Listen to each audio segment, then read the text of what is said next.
Good morning, everybody. Good morning, Janet. Morning. Yeah, we're happy to have all of you here. We thank you very much for coming. And we're going to do, before we get started with the real meat of the program, we're going to make sure that everybody who wants to listen online, now if you can hear me, you've done the right thing. You've clicked on the item on the main page of our website, and but if any of you who have colleagues who might want to be listening and they let you know that they can't do it, that they can't see us, on our main website, thecb.state.tx.us, there's accountability meetings broadcasting now, and so it should be pretty easy for them to find. It's right in the middle of the page. Okay? And for any of you who are listening out there, we apologize that we're not going to have live meeting. It's just too complicated given what's going on here at the coordinating board with our remodeling. But we do have a way for you to get your comments and questions in if you would email them to me at janet.banky@thecb.state.tx.us. I will convey them to the group. And if I get it wrong, you can email me back, and we can go back and forth. Won't be the best situation, but at least we want your input if you have either comments or questions that you want to make sure are addressed. And Sue's going around the room taking orders. Sue, do we know how many people thought they might be listening online? I would say about, 5, but that could always go up. Yeah, okay. So 5 confirmed. Okay, so we know there are some of you listening, and we're going to be cognizant of your presence, and we thank you for listening. We wish you could be here with us, but we have a good turnout. We're very happy for that. And for those of you who are online, I think we'll go around the room real quickly, and everybody will just say who they are and the college that they're with so that you'll have an idea who's here. And I'll start. Janet Banky with the coordinating board. Karen Lolgiani, El Centro College. Michael Dennehy, Brookhaven College. Marlon Moats, Cedar Valley College. Martha Oburn, Houston Community College. Sue Mers, Austin Community College. Ron Johns, Austin Community College. Joyce Ritchie, El Paso Community College. Brenda Cole, South Texas College. Oscar Hernandez, South Texas College. Joe Carroll Fabianchi, Alamo Community Colleges. Jen Anderson, Central Texas College. Suzanne Morales Vale, Central Texas College. James Zimmerman, Central Texas College. Sean Grigsby, Central Texas College. Ken Vijay, Central Texas College. Brenda Keel, Collin College. Don Perry, Dallas County Community Colleges. Danita McNally, Amarillo College. Rosemary Sundette, Glenn College. Amanda Clark, Glenn College. Jack Wardlow, South Plains College. Fred Solis, Laredo Community College. Irma Woods, Del Mar College. Molly McCoy, Tyler Junior College. Catherine O'Brien, San Jacinto College. Harry Johnstone, Coordinating Board. Susan Brown, Coordinating Board. Gabriela Borcoman, Coordinating Board. And we have some other folks over here who stand up and tell us at least. That's the Fernando Lone Star College. And evidently there's some more from Lone Star who are going to be joining us in a little while. So as you can probably tell, this is a mixed group. We're the very large community colleges and the large community colleges meeting together because much of what we're going to talk about today really doesn't vary by the size of the institution. So, Susan, do you want to? Sure. I guess first thing we wanted to talk about, for those who are not familiar with our the new recommendations that the Coordinating Board is making for funding for the community colleges, and that is to have 10% of the funding based on what we're calling milestones or momentum points. So I wanted very briefly, you've got a couple of things in your packet. One is an outcomes-based funding, and the other one is 4 slides from a PowerPoint presentation that talks about the momentum points. And I know there were some that are in this group that are more familiar, and they were on the committee that kind of looked at these. And we worked with TAC.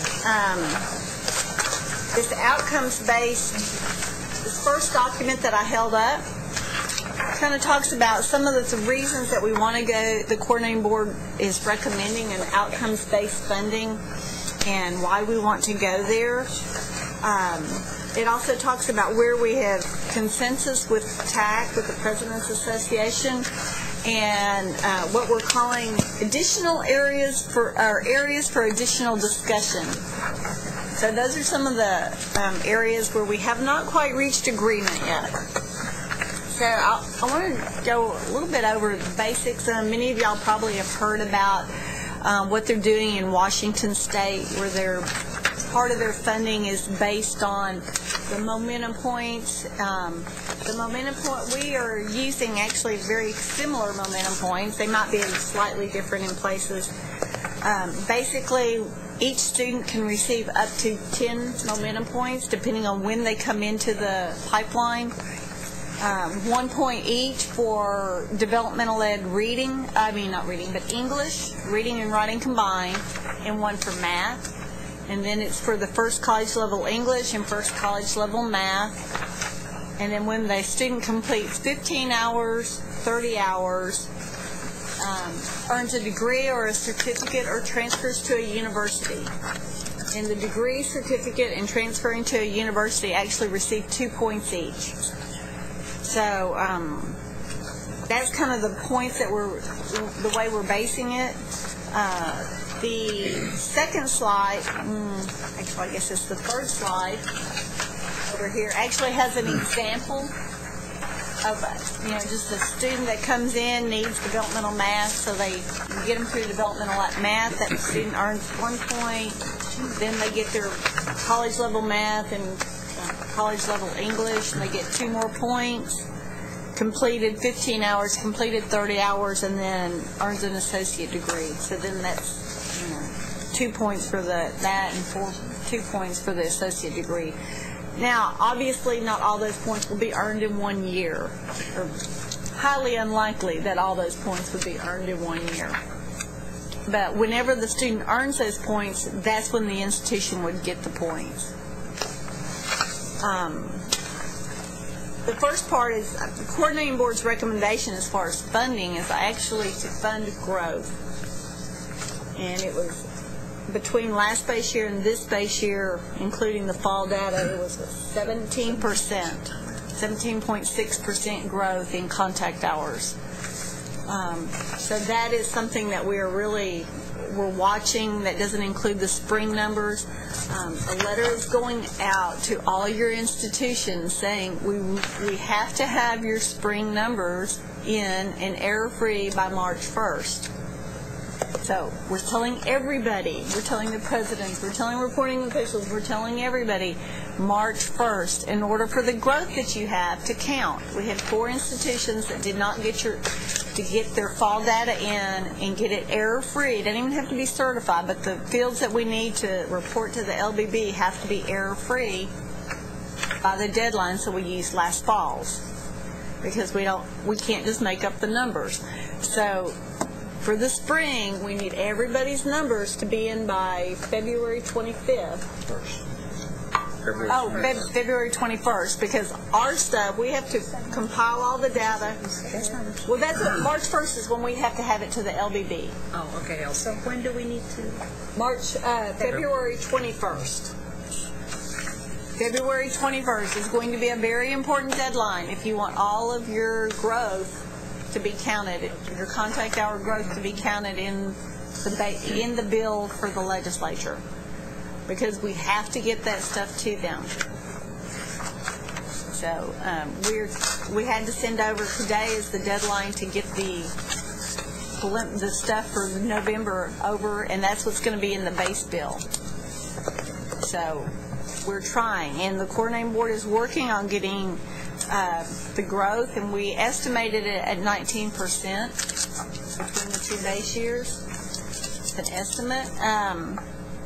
We think that we have a better shot of getting money or additional money or even keeping what we already have in the legislature if we go forward and we say, okay, we don't expect you to fund everything, just fund it as usual, that we do we will be holding institutions accountable, and we are basing part of the funding on outcomes, and that is what the coordinating board's going forward. That's what our leadership is going forward and talking to legislators about is, we know that this is very tight budgetary times. I'm sure all of y'all are seeing it in the paper as much as we are. So what we're hoping to do is by saying, okay, we are going to change things. We are going to fund on outcomes. We are, that sort of thing, that we will have a better shot at least keeping the money that we already have. Now, I'm not going to guarantee that there will be any additional money. We hope there is additional money. We are working towards additional money. We have not totally given up on additional money, but latest we've heard is a $25 billion shortfall. So, that's where we're at this point. And are there any questions about why we chose some of these momentum points, or any discussion about what those momentum points are? Yes. At one point, the momentum points only counted students that started in the fall semester. Does that continue? No, we have actually changed that, and they are the students that we'll look at them on an annual basis. So we will look at all the students. We're also including the dual credit students. Thank you. And we've worked closely with TAC on this. I know Martha was in a group that helped advise TAC, if anybody else is, and would like to make some comments on the kinds of discussions that went on there. Please feel free if you want to. Just with the dual credit students, they come in already college ready. Did they come in with 2 points? Nope. Nope, because you didn't do anything to get there. Dual credit students will receive the points for both completing the college level math course and college level English course, and also when they reach 15 hours prior to graduation from high school, institutions will count that as 1 point. But they will not count as being college ready. No, you won't get the DevEd points for those students because you didn't do anything. Unless they took developmental courses, which they're not supposed to. I'm about to say, if they took developmental courses, we have a whole different discussion going on. Don't tell us. You mentioned dual credit students completing gen ed courses such as that. Would they count also if they complete a workforce certificate as opposed to a math or anything? Certificate? No. You're talking about like a Cert 1 or Cert 2? Yes. But they are not going to, they get it for the... They get the certificate. The certificate, but not instead of English or math. So the momentum point would be earned on the fact that they would complete the certificate. Correct. Or associate degree. Or associate degree, right. When do you expect to have final decision on those areas where you're still in disagreement or still working? Boy, I would love to be able to tell you that. It probably will be June. If I'm guessing, and that decision, some of those decisions might be made by the legislature for all of us. I wanted to clarify that the implementation proposal from the coordinating board is for this to be implemented in the fiscal year 2013, not in 2012. So there still will be another academic year before for the points to change. Any preliminary numbers that you may have seen as to how many points your school may have received, depending on how the legislature decides to allocate this, whether they trustee it to the coordinating board to be allocated in 2013, those numbers will be modified with latest information that we have. And so it's 10% of the funding for 2013, which, look at a biennial amount, is going to be equal to 5% of the funding for the college transfer course funding, and it does not include the funding that we have allocated that goes toward workforce training, which is the hours that are reported on the CBM OOC are separated out from this funding proposal.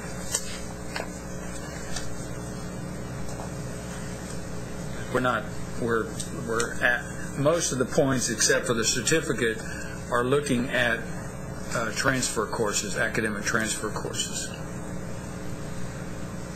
But the 15 hours and the 30 hours, if they're in a technical program that is semester length courses, then the 15 completed 30, all those still count.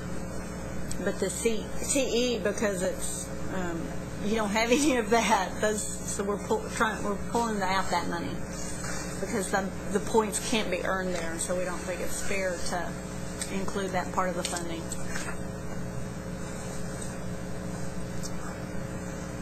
Any other questions? Has there been much discussion on your campuses about this? Yes. Oh, yeah. Okay. And is there a consensus of whether it's good or bad, or just interesting, or of concern, or because the more information we have from you, because you're a little different group than the presidents who have been meeting and discussing this, and when Susan goes over and talks with TAC about it, she meets, aside from when she met with Martha and Tom and others, they may have a different take on some of this than you do. So it's important for us to know, from your point of view of institutional researchers and others who are interested in student movement, what you think about it. There's still some confusion on campus from people who aren't at these meetings about whether we're getting funded for completions like the universities, and I'm always telling them no, that they're on a different funding. And actually the university funding model, or recommendation for the university funding model, is no longer on completed hours either. We have actually switched them. The recommendation is now, after talking to legislators and presidents and everybody else, it is on degrees, not on momentum points. They wouldn't get funded on anything throughputs. The consensus was, well, in the legislature, what we heard from legislators are, don't fund them on something that's just a throughput for the universities, fund them on degrees. That's what we want. So they wouldn't get any funding until the actual degrees, and we're recommending 10% of that, because all the measures on the university side are bachelor's level degrees in STEM fields, and at-risk students getting those through the bachelor's level. The recommendation is 10% of their undergraduate funding, and again, starting in the second year of the biennium. So they're not on completed hours. Right now, the recommendation is not for completed hours for anybody. Well, there's that one confusion, and then, when I tell them about the momentum points, they're more receptive to that idea. They like it better, but, it's new, and there's still a little bit of hesitation. So, yeah, any change. Anybody else have comments, Karen? Of course, the budget issue you've already brought up, Susan, which is, of course, that we really would love this if it was an incentive program. When you take money away from our budgets in order to fund it, of course, it goes down a little harder. Yeah. And actually, the state of Washington started out as an incentive funded through grants, and the grants have gone away, and now they're taking it out of their budget in the state of Washington. And it was sold to them as an incentive program over and above, and now they've made changes, and it's being taken out of their base funding. So I was with a community college in Tennessee in 1980, when in fact Tennessee was the very first state in the United States to go in this direction. At that time, they set aside 1%, and I was here for for a presentation last spring when a consultant that was brought in to discuss incentive funding or performance-based funding. This particular consultant gave a good history of citing the number of states who have attempted to accomplish this kind of task over the last 30 years. I think for me personally, the most impactful statement that person made was that in no state has anyone attempted to set aside 10%. That's huge. But most of these still, after many, many years, reside at the 2-3% level. So that, to me, was the most impactful statement that I heard from that individual.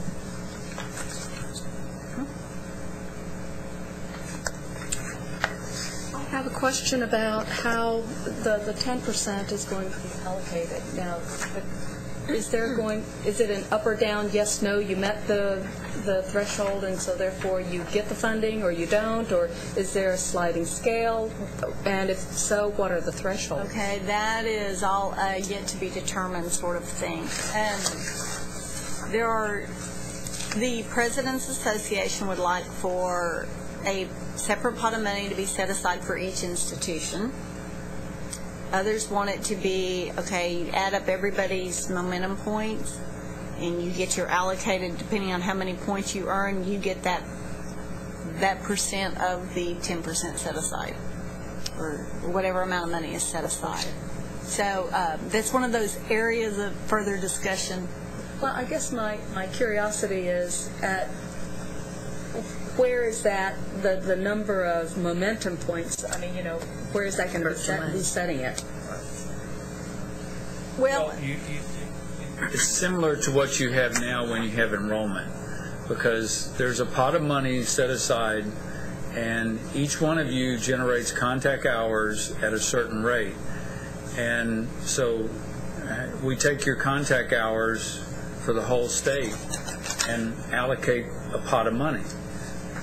One of the ways that this momentum funds could be set aside is that a certain pot of money is set aside, and the value of those points is determined by the institutions collectively earning points.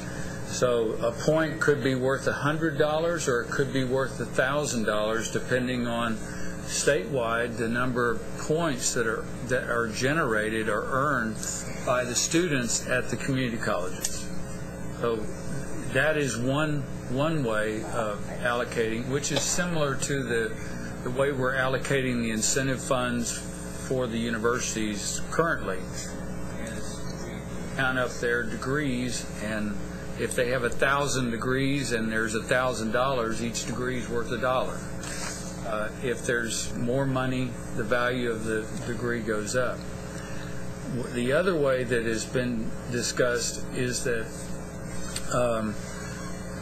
we allocate $1,000 to Austin Community College, and we set some value for each one of the points. And if you earn your $1,000, if you generate that many points, then you get your $1,000. Let's say if you only generated 900 points, you would get $900. And the $100 would be pulled off and go to some other activity, which the legislature would have to decide what that would be, whether it be scholarships or grants or growth funds. But those are the two ways that I've heard discussed as to how it would be allocated. Well, it seems to me in the first way, where you essentially take the number of points and divide that into the amount of money, then the more points you have, essentially the more success you have, then the less the value of every point. So each test then becomes less valuable. Yes. But and you would be competing against statewide. It is a statewide. So it's a statewide. The more points you get, the more money you would get. Depending on how much of the money you have. Yeah. So when you look at this chart and you have all of these milestones, the more milestones you have, the more opportunities different types of schools have to earn points. Some schools may not have a lot of developmental ed students. They come to them already TSI ready, and they may not be able to participate in some of the first points, but they also may have more associate degrees and more certificates. They may earn more points in that direction. So the philosophy is that it gives, at least what was studied in Washington, is the broader that you have in the points, the more points each individual institution can concentrate their efforts on earning those points. And if you're allocating it statewide, the values are going to be dependent each year on the production of points by each institution. The models that we studied were all based on the statewide a run, well, several runs, four different models, I think. Have you run the model with the other methodology? We've run pick a model. Yeah. So you've had lots of fun. So we've changed it. Right now the proposal is to have associate degrees, certificates, and transfers count twice as much as a student earning 15 semester credit hours. So we've run different weights, as you call weights, on different points to see how they would impact where the distribution of points is. I think one of the first ones was that everything was weighted the same, and the group that you met with at TAC did not like that there was too many points going toward the earning 15 hours and 30 hours, and not enough going to actual outcomes of degrees and certificates. That's correct. But that's been looked at. I have a question in terms of the pool of money that's going to be set aside for rewarding colleges based on the points. That pool of money is the same money that the colleges have already earned based on their contact hour funding.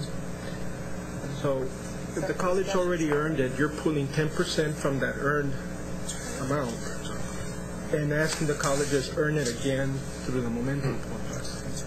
We're not telling you to earn it again, because the momentum points you're already completing, having people complete developmental ed. We're just allocating it using a different metric. So than the attended that's hours. what I'm saying. Because the college also has the possibility that you may not get the full 10% again and actually lose maybe half of it to another college. Right. I mean, conceivably. With the numbers that we've run at this point, I think there's only a 1% difference. Now, you have to understand that because of the way the formula is, it's never funded at 100%. I mean, right. Understand. Okay, 26 years. It's never been funded at 100%. So it's an allocation. Right. And so as one institution grows more and produces more contact hours, even though say institution A grew 10%, if everybody else grew 16%, institution A, who grew 10%, is going to get a lot less money. It's an allocation, there's a set pot of money, and everything gets backed out of that. So this is a different allocation method for 10% of the funds to be based on outcomes instead of inputs. And one point that our commissioner makes, after having been at lots of hearings and having lots of legislators discuss funding issues with him, is that if we want extra funding for higher ed this time around when things are going to be so tight, the best way to do it is to show that we're really trying to do something that looks at the outcomes for the students, not just saying we're doing business as usual. So by making a change, we may actually be able to help legislators feel better about the funding that they're giving to higher ed. We'll see if that happens, but that's his thinking based on lots and lots and lots of hearings. We have heard a lot of people, a lot of legislators say that higher ed keeps, all they want is more money and they're not doing anything different. Now, we've made the case of growth, you know, but this is our attempt to say, okay, look, we are going to look at success. We want to fund success.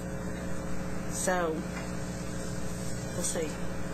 Can you tell me, does the model allow for, because not all of our colleges are the same, you said that some have more developmental education students, does it allow for colleges that have higher numbers of at-risk students, and even though comparatively their momentum points may be at a lesser percent, but over time they've succeeded year after year, they've improved their momentum points. Does it account for that in any way? That's one of the things that we keep talking about, whether we want to look at improvement or just total numbers, and there hasn't been a consensus reached on that one yet. Why don't you discuss what they're doing with the university? For the universities, and I will say this is how the universities, and this was huge discussions for the 08-09 session. The incentive funding that they received, we actually have two pots of money. One pot of money is strictly on incentive, so half of their funding is on incentive, on improvement. It's a 2-year average over a 2-year average. And then the other half of their money is 3-year rolling average to kind of smooth things out. So they kind of take both of those into account with doing it that way. And that's one of the ways that we've kind of looked at. That's one of the options. The other option is just, 3-year rolling average. The other option is 100% improvement. There's, we've looked at a lot of different models. There is some talk about, set a base amount or base level and then build it all on improvement. Each point would be worth a lot more at that point. So I don't, So currently the formula would be strictly points only. That is right. But that one is definitely subject to change. Maybe this afternoon. If you went strictly on improvement, wouldn't you be penalizing the larger institutions like everyone at this table? Actually, and here's the thing. That's why, I kind of like the 50-50 thing, because the improvement part, however, there's a lot of room for improvement for everybody in developmental ed and in getting certificates and that sort of thing. So, because that is... But it's just that, if there's nothing, if you put out more graduates, then you can't improve the number of graduates as fast as you can improve the number of successful developmental students, for example. Right. So, our success, if you have a lot of graduates already, your percentage is going to be, 0.5%, 1%. It's not going to be 50%, like I went from 5 students to 10. Well, it's not. We're not looking at. We're not looking at percentage, Karen. We're not looking at percentages. We're looking at numbers. Okay, you're talking about improvement. Though, when you look at improvement, it's numbers. Numbers. Okay, not everything is numbers. We're not looking at percentages for that very reason. Okay. We're looking at volume, not percentage. So, yeah. Wouldn't that very severely impact those, especially universities that have already capped their enrollments? Because they can't really increase the number of graduates. Oh, they can. Oh, yeah, they can. Yeah. I guess. Yeah. No, they can increase their number of graduates. Yeah. I think last time one of the larger schools, University of North Texas, received the most out of the incentive funds. They received 10% of the state total. It was primarily because of the improvement in degree granting that they had made between 6 and 7 that they had made in 2008 and 2009. And they are a large school, one of our largest. Yeah, no, there is room for improvement. Yeah, even UT and A&M would admit that. But Okay. Yeah. Plenty of room. It's only the freshman enrollment get cap, isn't it? Yeah. Entering freshmen is where they cap their enrollments. They still have a lot of what they call cap students who have gone someplace else and move in. Transfer students still count toward, it's not a graduation rate. It is looking at numbers of graduates for the universities. So as they accept transfer students, if they have somebody with an associate degree that they accept as a transfer student, basically you've got another 2 years and you can get them out. So you can get your money that much faster. Yeah. So we see university side. Yeah. So we're even though it won't help your funding, we see what's going on the university side as being very beneficial to students coming from community colleges who want to transfer, because the institution can take them and get them through that much faster. through quickly. Yeah. So, and that's why we have the recommendation is we have the community colleges get 2 points for a student transferring to a four-year university. University can get that student out faster and get their money faster on that end. So it kind of incentivizes transfer on both sides. Susan, how does this impact They would be able to get, I mean, obviously if you get an associate degree and then a bachelor's, they would get 2 points. they're essentially transferring into the bachelor's program. Well, they would get their staff. Okay, we have 3 community colleges. We have 3 community colleges that have bachelor's programs. Correct. They would get the 2 points for the transfer at the. Well, no. The question I'm asking is, they get the associate degree, but now they transfer into one of those back programs that they have.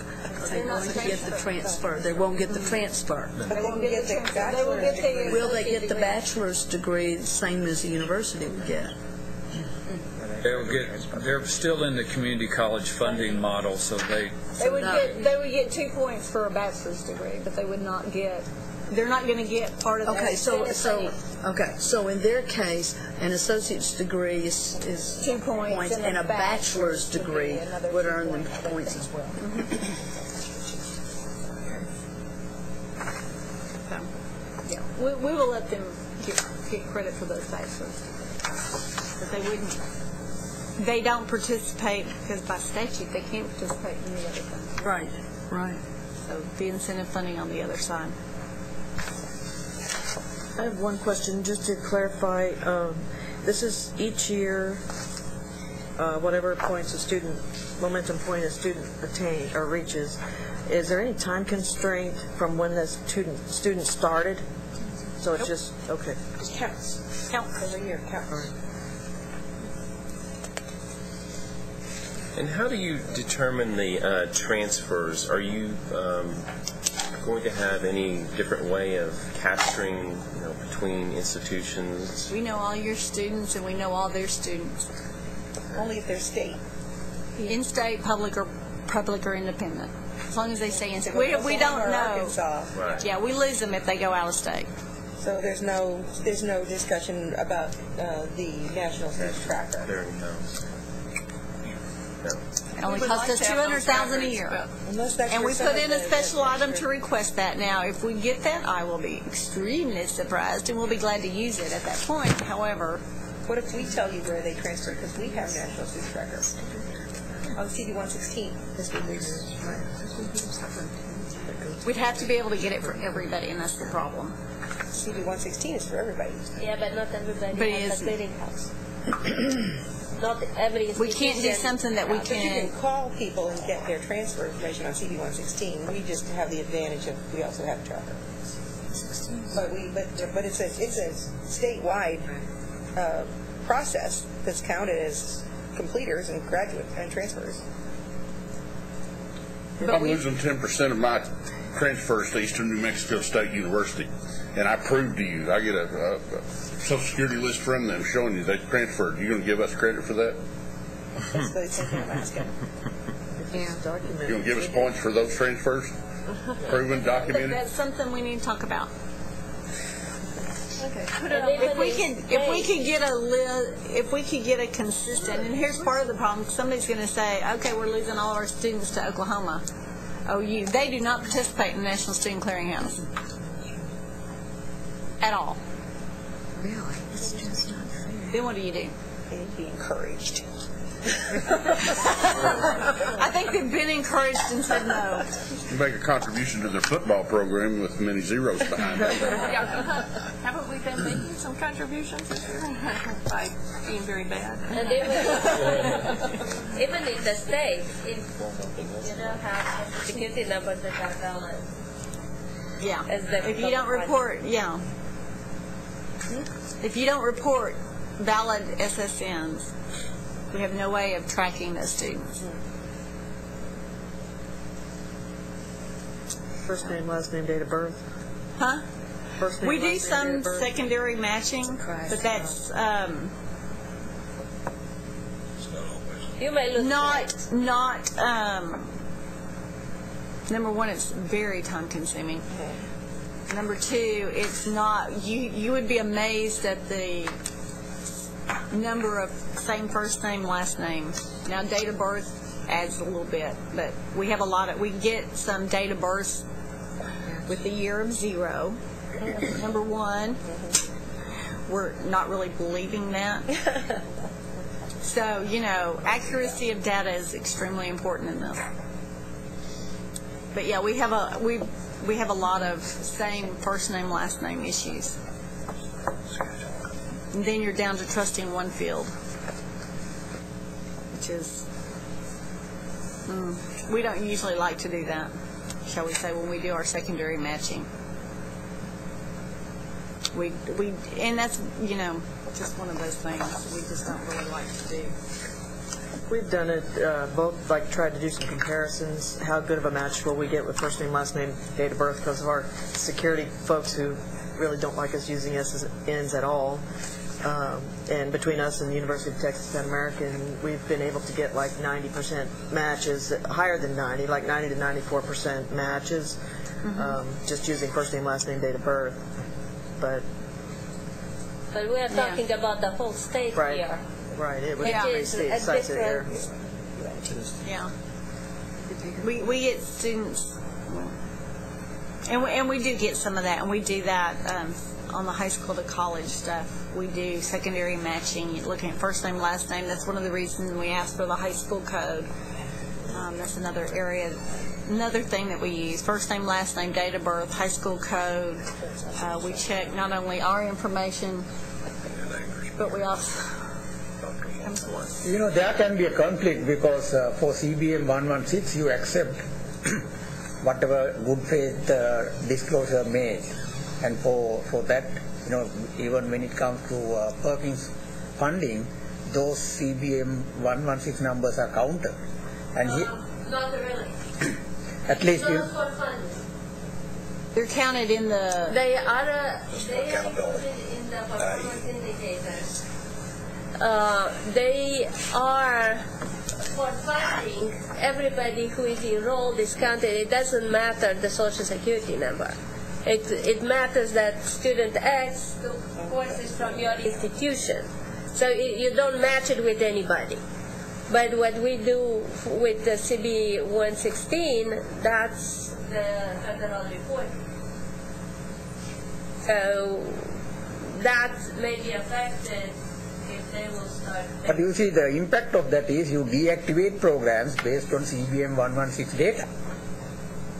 So those are the performance indicators. Yeah, but still, the impact of that is a program can be deactivated. What I can tell you is we don't add too much with CB 116. If we just rely on CB 116, it won't be much. But this is a good point at which to mention to you the CBM 00N, where you can change social security numbers for students. If you found their correct social security number and you've reported them in the past with a pseudo social security number, then we're able to use that number and figure out where they go in the future and also match them to the N for number. N for number. And because usually when we calculate indicators, we look back about 6 years to find things. So it was changing them. Yeah, and not many institutions actually use that very heavily. Some do. but there are many students that you may figure out during the course of their time with you what their real SSN is, and then we're able to see that, yeah, here's a student who started here, and he's actually continuing and transferring on, so it's worthwhile to do. Well, actually, with those points, you have a transfer point, and that nobody will. But if a student enrolls and does not want to use their Social Security number, so we assign one, they go to a university, they're going to assign a unique number to them too. There's no way to cross-reference them. Right. Exactly. There are, but in the end, there are not so many. Yeah. In the big picture, when you look at the state, there are not quite so many. The majority of the institutions and the students have Social Security numbers. Okay. But I think there's a growing population that do not want their Social Security number on any records, so. It's true. It's nothing we can do about it. Is there a way to assign pseudos at the state level? They said they have an ISD number. Can't we use that? Yeah. What about the school ISD number? Yeah. That's something we have. Yeah, we have talked about this as an issue, and if it becomes more and more important, I think it's something. See, most of the time the students don't know what their ISD number was, but as long as you know. But if they've been here for the whole 14 years or so, they know it. But the one they use it to buy their lunch. No, there's some high schools issue their local ID numbers, and that's what the students know. They don't know their PINGS number. Yeah. And then there is we're running into. And there is another thing with the growing interest in employment. That will be closed for people without Social Security numbers. And once you say, oh, the high school ID is okay, all of a sudden everybody will use that, and then the employment part is going, and everybody's asking for it right now. So that part, we had the discussion. I heard the discussion say, oh, we should have a number to use in high school, higher ed, and employment. Yeah, there's a Social Security number. Why do we need another number? We already have it. So keep in mind that there are three pieces that we are talking about, all of them with interest from outside. And certainly if we wanted to match with Clearinghouse, it would be easier with SSN too, if we ever were to get that. Well, actually, they won't use SSN. They won't? They will not. They're not allowed to. Okay. How about... Okay. Because they used to. They do not They used to, but they are not allowed to. They were sued. Oh, okay. There was a lawsuit, and they can't use SSN at all anymore. Doesn't the idea of using high school IDs create the same problem for students coming in from out of state? Yes. As what we've just talked about for students transferring out of state? Yes. I don't see that as a really good solution, because I know at least our school we have a lot of students from out of state. Mm-hmm. And you run into that exact same problem. So I think what we always find is no matter how good our data are, and we think we've got pretty good data in Texas, there are always holes in it, and we're always looking for solutions and things that can make it better. But sometimes it's pretty hard to figure out what that would be. Anybody else have any comments they want to make on this topic of the funding? Sorry. I have a comment, but I'm not sure how appropriate it is for this meeting, but I'm going to throw it out there. You can tell me. It just seems to me that for schools that have a predominance, and we're not particularly one of them, but because I'm an ESL person, I'm thinking of that. For schools that have a predominance of second language learners, and perhaps even illegals that the legislature has said we're going to school, they must spend a lot longer in developmental than most students. In our school, they spend at least a year and a half before they even get to developmental courses if they test out at zero language. How does the momentum points compensate for that? I'm thinking schools on the border, schools in the South, schools with a lot of language learners, their developmental time with those students is a lot longer. So I'm just In part, that is part of the reason that we did not look at rates. So we're not looking at a rate. So we don't. So you've got a set of students, or an institution like that has a set of students that started 3 years ago, and they're just now. Each year you've got just now getting on the scale. Right. You're just now getting on the scale. So you've got. But you're going to be having students each year that are starting and completing. So it's not a rate. We're not saying, okay, you have to have them completed in 2 years or X number of time. And that's one of the reasons for not using those kind of rates, is that it doesn't really count against you if you have students that started further behind or further ahead. You're generally drawing the same type of students. You're not necessarily changing dramatically the type of students that you're attracting. That was quite a topic during our meetings about this, because we couldn't determine a way to actually define a cohort and track them forward, and then how much time, how many years do you go? If you're really only going to be comparing data for 2 to 3 years, then the only way to do it is a slice rather than cohort tracking. Yeah, and that was. We had those same discussions internally and couldn't figure out how to do it. Are you starting those students in ABE now? Or? We're in a funny situation where we can't put them in ABE. We have an international population that doesn't fit under the ABE program. Okay, they have their own INS requirements, and because we need those courses to make with so many numbers, if our numbers are low, we complement them with community students that are counted in your figures. And so some of them are in ABE. We do have an ABE program that has ESL, but we also have an international program that has an ABE element, I suppose you would say. I think the whole topic of ESL is going to be one that's going to be raised here at the coordinating board and discussed quite extensively. I'm hoping so, because to me, if all of this is about getting people employed, that's a population we need to be looking at. And you could always add one more incentive point for completing the ESL system. Good. Okay, well, if any of you have additional comments as you think about this and talk about it with your colleagues, be sure and let us know. And also, if you think it makes some sense, you might discuss it with the administration at your institution and let them know that what your opinions are on it. It's important for them to have a variety of opinions when they come into meetings. So, you guys going to stay for a while? Yeah, we'll Okay.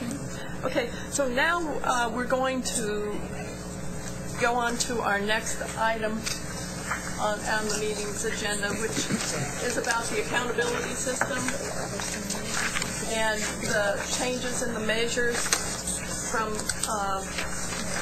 last year.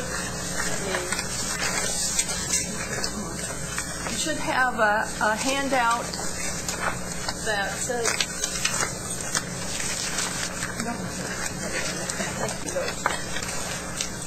for the accountability measure changes. I've tried to document most of the changes or at least the changes that I know about from this year and the ones that were made last year, and we'll walk through those things briefly. And let's see, the first thing on the agenda list is the CBID. Now, have many of you worked with like the Closing the Gaps targets this year, so you've had to get a CBID? Our agency is changing to what they call a single user ID for each person, so it's based on what your email address is, and then you'll eventually choose your own password. If you haven't had to do that already, when time comes to update accountability, we'll be sending out a message saying go here, and when you go there, it'll say you don't have access. If you don't already have a CBID. It'll say, if you already have a CBID, it'll say that you don't have access to the accountability system, because nobody will at the beginning. We don't know who the institutions want to be the ones updating the accountability system. So what's going to happen is you're going to either have to request the new ID with the accountability system as the part you would like to have. Now, let me see if I think maybe I have a few slides at the end, and we'll look at them when I get down there. But one way or the other, you're going to have to request access to the accountability system. Those requests come to me, I approve them, and after that you should be able to go in and sign in.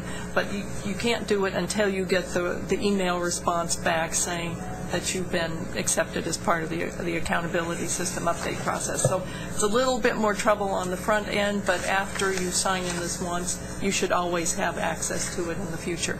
Now, the one complication for us is in the past, we could just give the ID and the password to the individual institution. They could pass it out to anybody they wanted to have access to it. We don't really know on our end who you want to be able to have access to it. So we assume that when we send out this original email message that you will only pass it on to those people who you'd like to have the ability to update the accountability system. So it's if we have problems with it, we may have to try to work with our IT staff to do something a little bit different, but that's not the way that they have this thing set up at the moment. So I can tell you from the Closing the Gaps target update, it took quite a while for some people to kind of get the hang of it and get the access. If you don't already have access to it with an ID, you need to make sure you choose your institution. If you don't choose your institution when you actually access accountability, there won't be any data there because it won't know which institution's screen to pull up for you. So I try to catch that when I'm approving the IDs, but if I don't and you find one that doesn't have any information, that's the reason, and then you'll need to update your profile. Process question. For Dallas in particular, how's that going to work? Well, since we have separate ones for each of your colleges will get the message, and each of them will be able to update their own, just like they do now. Very good. Now, we've had an issue with some of them. Alamo, I know, when we were doing the Closing the Gaps targets, they wanted to update those targets at central administration level rather than each of the individual institutions. That makes it harder for us because everybody's only signed into one institution at a time. So it's going to be a learning process for us, but it's just a heads up that we'll plan on it maybe being a little bit awkward, and we'll get back with you as soon as we can if you have questions. And you're always welcome to call us too. Diane will be able to help you with that, hopefully. Okay. So the next thing on the agenda is the QEP summary, and we decided to do this because in the past there's been a lot of concern that the excellence section really didn't have a lot of meat to it.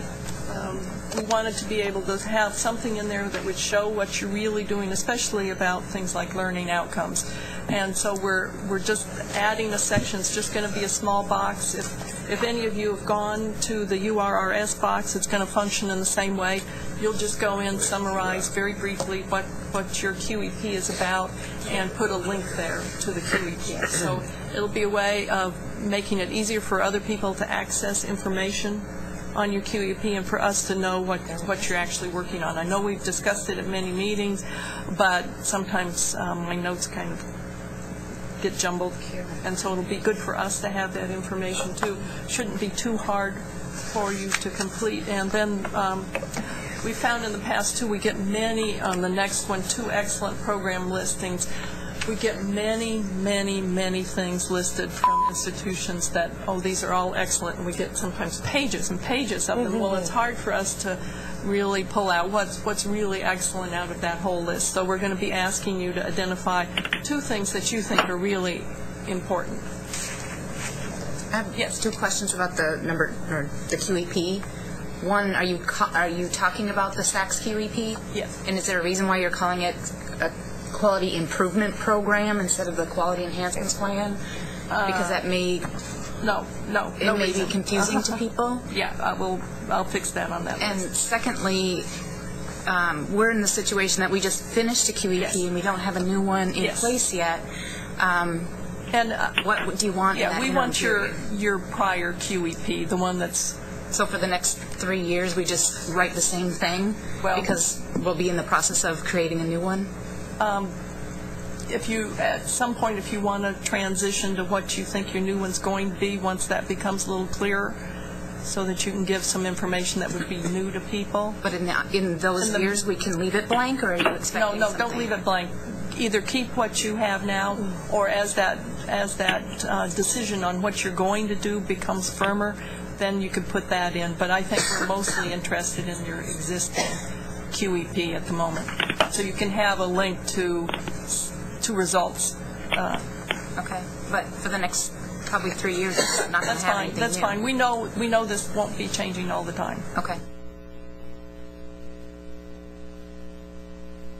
Programs could change all the time. If you want to each year highlight something different, that'll be a way for us to be able to figure out if we're looking for somebody who thinks they're doing really outstanding in a particular area. We'll be able to look through those things that institutions have submitted and perhaps connect institutions with one another if somebody wonders who's doing a really good job in a particular area.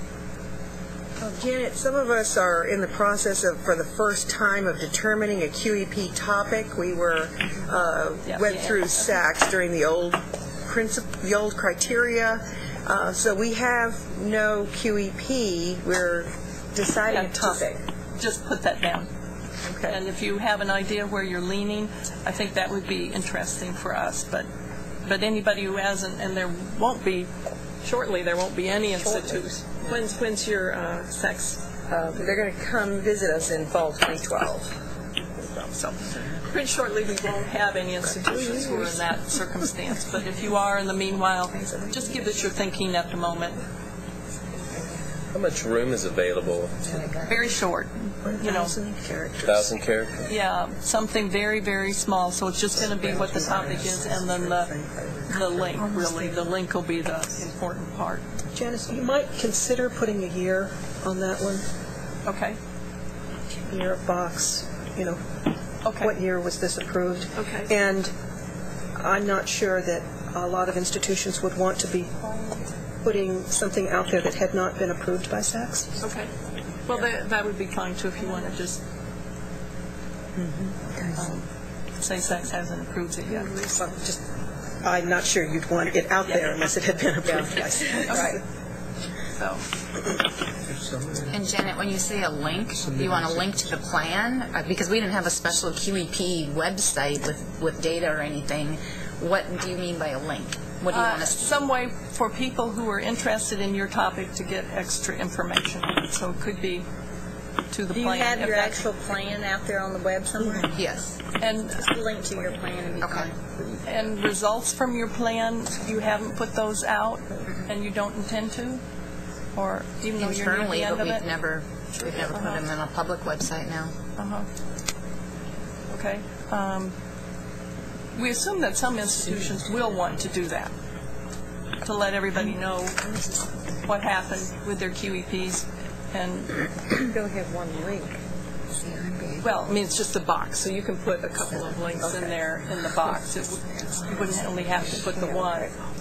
It's a flexible thing. We're just trying to get information that we think would be interesting to people using the accountability website, not just other institutions, but legislators looking at the site would be interested in what you're doing, particularly regarding learning outcomes. Plus, since a lot of QEPs have to do with developmental recently. Yeah, and it would help. Yeah.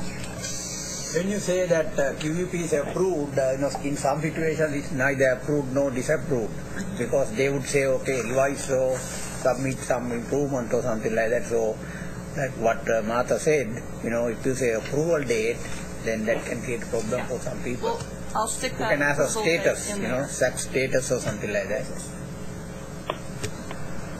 There they are. Oh, contingent. Hi. Hi. You want to come up to Siobhan? And, sure. There's a, Welcome to all of you.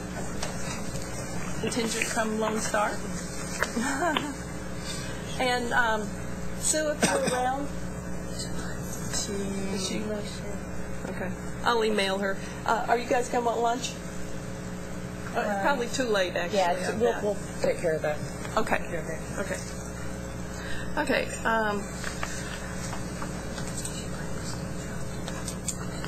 So other changes. The first thing we're going to talk about are the I think the ethnicity code changes. And I don't know if y'all can hear me, but I can't hear y'all on the conference call. On the phone, huh? Right. Can't you still hear us on the broadcast? Because we haven't started using the phones yet. Oh, okay, well, right now I'm listening through the phone, so. Okay. You want to just hang up your phone and just use the internet? Okay, sure will. Will that work? Mm-hmm. Okay. Most of you probably should have, or somebody at your institution should have gotten a reminder about the Closing the Gaps updates for your targets. I've gotten lots and lots of requests for the CBID, so I know a lot of people are already working on that. The due date for it is November 12th, and as you probably know, we use those targets in the accountability system. We update what you've said the targets are, and we also use them to see as a state how we're doing in getting towards our Closing the Gaps goals. So if you're the one at your institution who would normally do that and you haven't gotten an email about it, let me know, and I'll send you the memo that went out on that topic. And slightly related topic, the participation forecast.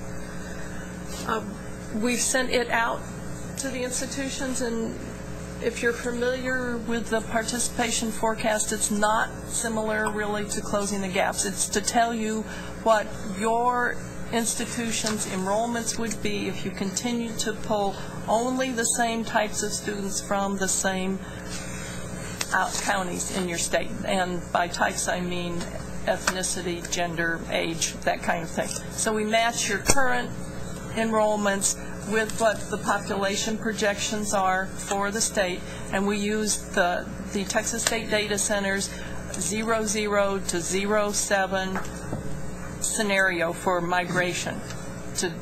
That's the one we use for the population of the counties, and we get population from them by white, black, Hispanic, and other. We match that with what you have at your institutions. So it's to give you an idea, if you don't do some extra things with Closing the Gaps to try to pull in more students, what we think your enrollment would be.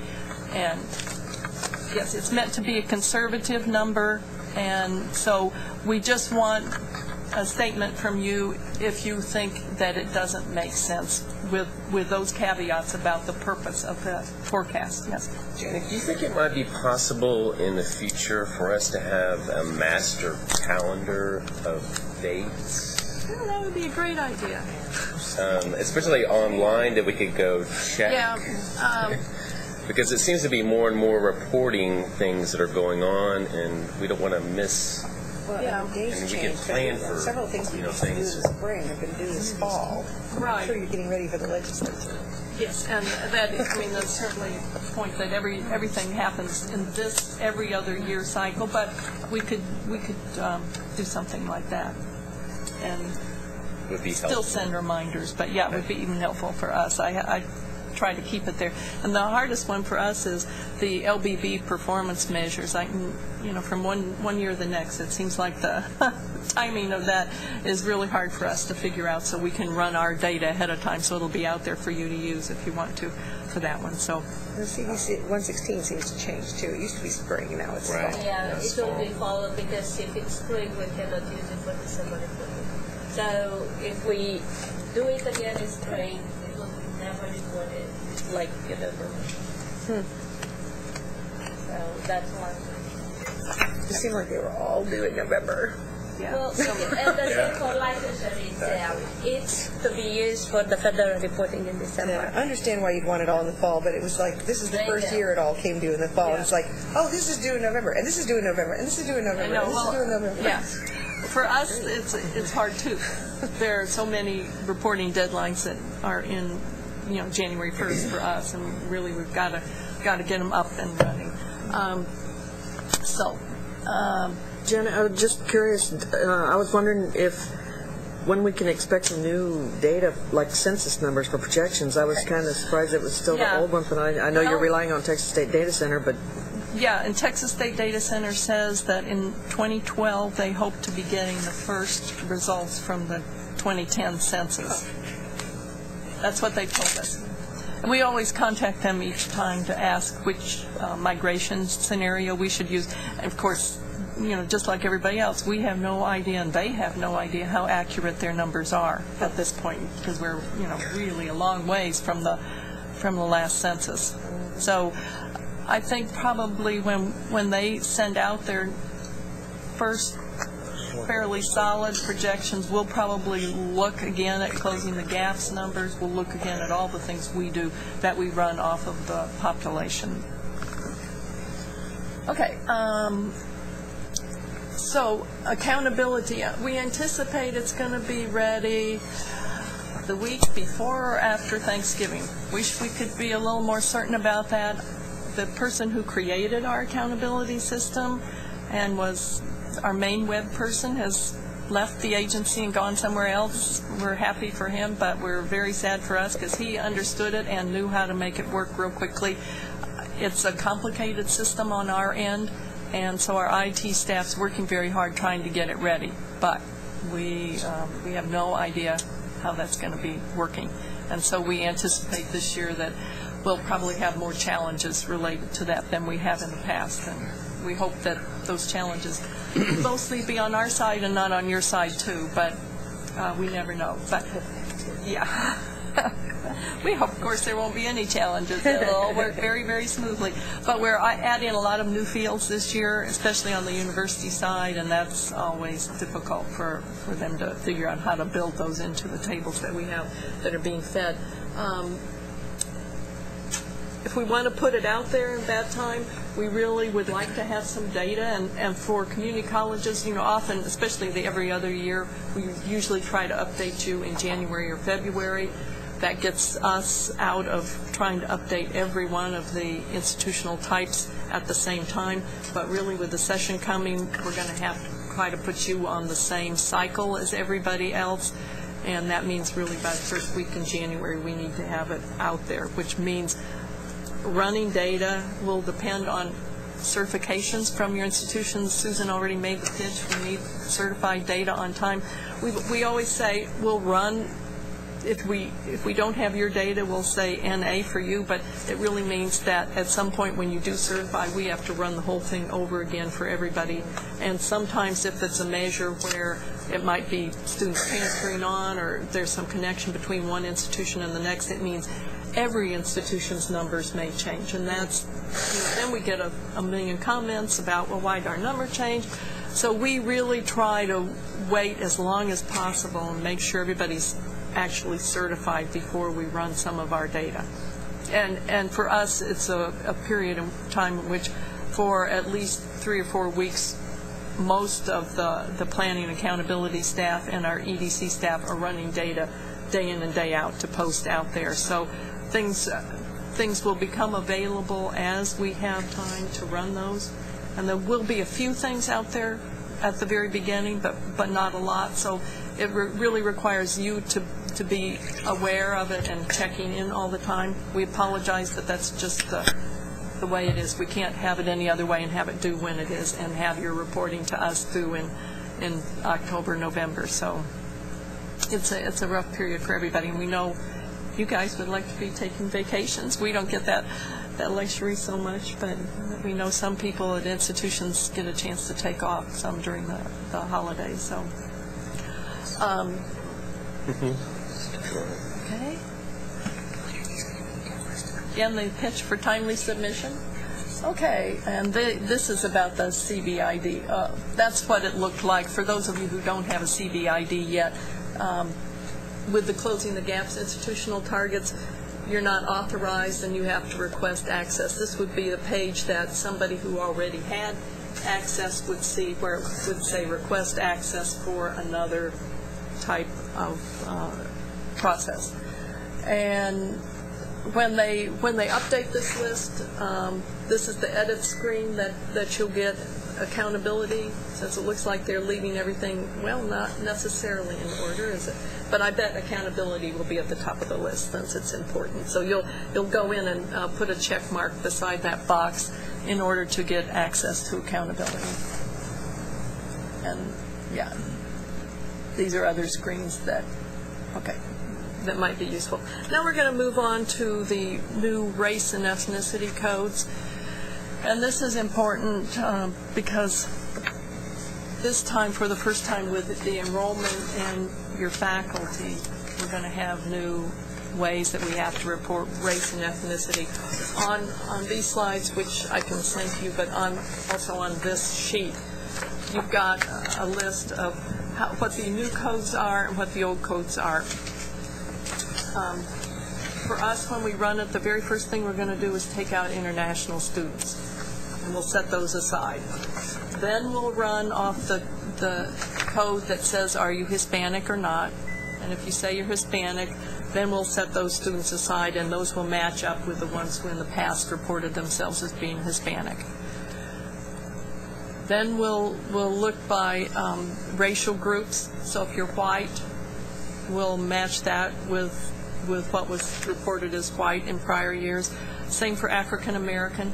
But this time, if you reported that you're African American and some other group, if you didn't report Hispanic, but under the racial category, the student checked African American and say white, we're going to count those students as multiracial, one of which is African American. We're doing that because we're afraid that maybe the African American numbers might go down. Now, as this process goes on and as we have a chance to look at this data more, we'll be comparing past reporting for individual students and reporting in the future. We know, I think, that a lot of other institutions didn't actually go back and re-ask the race ethnicity question of their students. Some of them did, and for those who did, we're going to see what happened there. But that can't happen until after the whole accountability system is out there, so we have to figure out some way to report in the meanwhile. Asian will be Asian only, and as it says there, Native American, that you used to have for community colleges, we're not going to break that out any longer. We're going to leave that as part of other. Native American becomes part of other. And one of the good things for us about this will mean that the reporting for the universities and the community colleges will be exactly the same now, because they never had the Native Americans broken out. So that's how we're going to do it. We're putting a footnote on every page that has this information to say that it's changed, the reporting has changed, to make longitudinal comparisons may not be totally accurate. And, for this year, we're only going to have to change a couple of measures. Next year, everything like 1-year persistence and other things will be changing, and then slowly we'll work through until we get to like the 6-year grad rate. It'll be a while before that comes. But in the meanwhile, we're going to have to be working with this difficulty. And I know a lot of institutions are doing different things in the way that they are handling the reporting of race and ethnicity. We're not going to double count students. We're not going to prorate or anything. We're just going to, a student is a student, and they're going to go into one of our categories. Maybe a difficulty for you, how explaining, perhaps if you're using some other system, how your numbers match up with our numbers. But we had to choose something that we thought was defensible but fairly easy to explain to the legislature as time goes on. So that's what we're using. So if they're Asian and white, they go in other? Yes. Yeah, so it's white is white only, Asian is Asian only. African American, is African American only, but with the addition of that one other African American category. Does this match up with what we have to report for iPads? You know, we don't do your iPads reporting. I didn't think so. No, so they have to choose them. But you provide data to us sometimes for iPads. Let me just ask this: are you collecting the 2-question format? Yes, we do collect the 2 questions. Okay, so if then it would be available. I mean, you have it. We have it, and if Kathy Cox is the one who runs that for you usually, and if you want to email her, tell her what you need to be doing for iPads that might be different than we do. Give her a heads up before she has to run your data for you, if you don't do your own.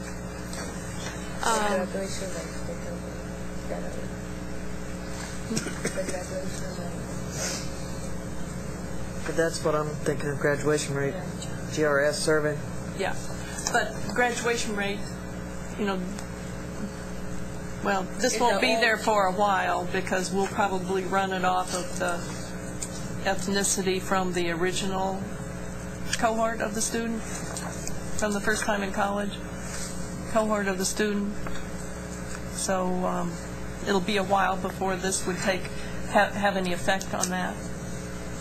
Now, I'm not sure what iPads is going to want you to do. I think the HR survey for iPads is the first one that has to use these new categories, and then the rest will follow after that. The graduation rate? If it wasn't collected.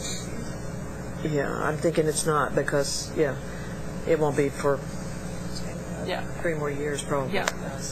So for us, too, we're going to have to phase in each year for quite a few years. There are going to be new things that are going to have the new report. I think what's going to happen is this spring is when we do the fall enrollment report, which creates the new cohort, the graduation rate cohort you identified this spring, and I think that's where we have to start using the codes. Yeah. Okay. Well, if you know of something that Kathy needs to do, be sure and let her know so that she'll have that. Those are the main changes that we're making this year that would affect you. So not very many, really, compared to many other years. But as we always say, the accountability system isn't meant to be static. It's meant to be dynamic. And if you know of new measures that you would think would be better, more useful, more explanatory than the ones we already have in the system, we're always interested in hearing what those are. And the sooner we hear them, obviously they wouldn't go into effect for this year's system, but in order for us even to make changes for next year's, it's very good for us to have advanced knowledge of what you think might be improved. So we're always interested in that. And the last thing I put under this accountability section relates to another of the handouts you should have in your packet, and it says Almanac Draft at the top. Pretty let's say, crude document. It's not very polished. Our commissioner has decided that he thinks we need to have an almanac, that the amount of information we have is huge. Sometimes it's so big that really people lose sight of the real information. And so he wants to do something similar to what the Chronicle of Higher Ed does. Do you not have one? No. Did you email it? Because my stuff is stuff that you emailed. Oh, no. Yeah. There should be one over there. Anyway, this is just a draft of what we're thinking about, and you can look through it. It's something that we're going to pull primarily from the accountability system. So it should all be data that we already have and that we can easily put out there. And this is just to let you know it's going to be going on. Well, about 2 years ago, we discussed a dashboard. Yes, and we have been talking about the dashboard, and then the commissioners started talking about this. Different terminology, same stuff, right? Same stuff. Yeah, I think this is just going to be a slick handout, so it'll be given out. But anyway, okay. Now, any other questions about things related to the accountability? Will that be available online, the almanac? Yeah, I'm sure it will be, yeah. But they're thinking primarily of something they can hand out that will be small, that legislators can have and use. But I'm positive it'll be available online. It'll be a lot like the interactive access to data part that we already have there. They'll just be choosing what they want. Okay, so the next topic that we have on the agenda deals with the value-added discussion, which is something of great interest to everybody. What I wanted to do was start off with a little clip from, and I'll go over there and turn it on, from one of the meetings that many of our board members were at. There was a gentleman there, Professor Vetter, who comes from Ohio University, well known in higher ed circles, and I'm just going to give you a short clip, maybe not short enough. We tried to cut this out and send it to you, but it never did work. So I think if you listen to it, you'll hear the kinds of things that our board members are hearing, and then the kind of comments they're making. When I know listening to the legislative committee hearings, the topic of the words value added come up very often, and so this is just to let you know where we're hearing. It's somewhat humorous, so you can get to this anytime from our website, and let's see. So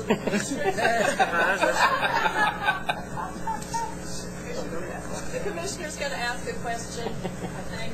Oh, no, this one. Okay, just a moment.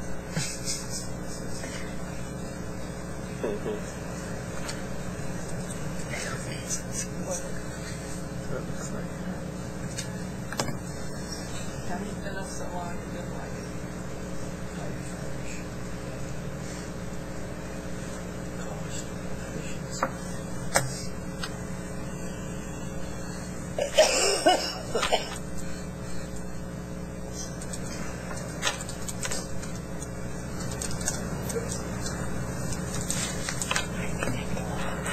Now, just a second. We'll have to.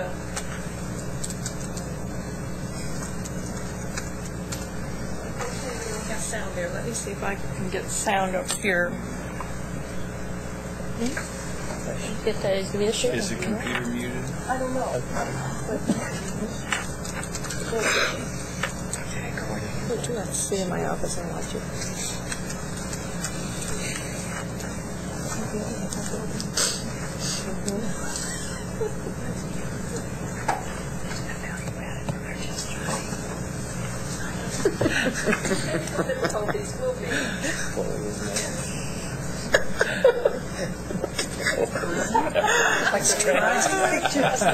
Always good lessons, though, if you are on, as we are right now, you want to try to look your best. And especially if you're in the background, somebody is talking in front of you, don't go, oh, I can't believe they said that.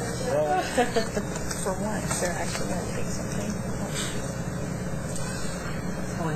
Oh, yeah.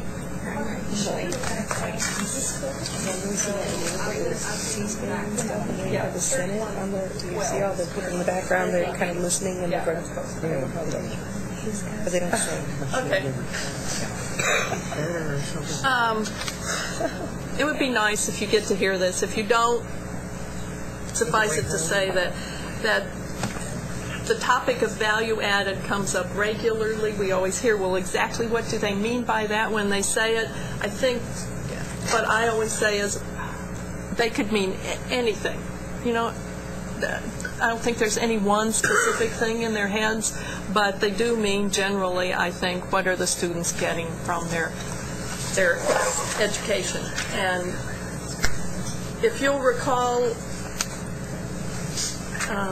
last year we came up with definitions, and we've got what the two-year institutions definitions of value added were, the very last one is from the very large community colleges. I mean, and each time each group started with where the other one had left off, and so there's kind of a talk about it. Here. Okay, good.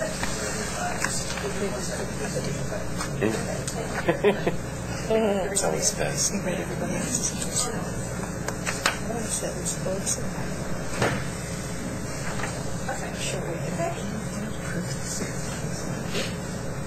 Further questions for Professor Vetter? Commissioner? Professor Vetter, my question is simply this. You've talked about a wide range of issues, but could you tell us specifically, based on your research and your experience looking at this issue around the country, what specific 3 or 4, 2 or 3, whatever number you have in mind, specific measures do you think are most likely to lead to cost efficiencies and the kinds of more effective delivery of higher education than is currently the case? Well, as you know, higher education is a moldable product. We do many things, and so it makes it very hard to measure productivity, which I think the key in a long-term sense is productivity. It's outcomes divided by the inputs necessary to get those outcomes. And on the outcomes side, I think we need to develop better measures of outcomes. And Charles Miller, who's a Texan, as some of you know, was chair of the Spellings Committee, he still goes into apoplexy every time I talk about it, because the colleges don't want to develop value-added measures. If we had a value-added measure of output, and we have a measure of per-student cost of getting that output, at least it would allow us to measure the cost per dollar of unit output and how it varies from one institution to another, and that would be very useful. As I say, that's very difficult to do. What is the value added of a college education? There is a lot of disagreement on that. I think we haven't made enough use made of labor market information. I think we ought to be looking far more than we do at labor market information, employer-based information, and so forth. The Boeing Company does something very interesting. It surveys all of it keeps records on all of the students based on college or graduation, where they graduated from, their earnings record, their valuations and all.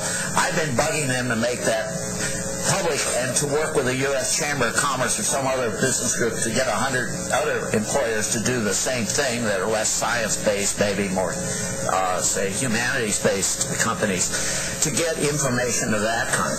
Maybe you could do that in Texas. Maybe Texas ought to have data on what, talk to Dell, talk to major employers in this state. What's your experience? We don't want to know individual information. We don't care about that. We want to know what schools do you get the best results from. Is it A&M or is it Austin, Texas Austin? Or is it the University of Oklahoma? Of course, that school probably would be excluded from the list of those even looked at. But what is it? You know, this would be something that would be very useful the coordinating board could do. Try to get that to energize business. This doesn't even cost you any money. And they've been a little resistant to do this, but I think it would be very useful. A businessman's guide to Texas universities. And then you could relate that data to cost. There's some community college people around here who I suspect dollar for dollar deliver a heck of a good product. Dollar for dollar. Their people don't make a lot, but the cost of going there is low, the cost to the student is low, the cost to society is low, so you have to weigh the outcomes of the input. Something along those lines would be very useful. Professor, similar to the Forbes rankings that you compile or help publish annually, are you talking about? A flavor of what he's talking about. He does go on to talk a lot more about workforce outcomes too. Now, at this point, we thought we could either meet as one big group if you want to, or we can divide into two groups, the very large and the large, to discuss the the value-added part. Any consensus from the group? Do you want to break into the two groups so everybody has a lot of time to really say more, or would you like to just stay in the one big group?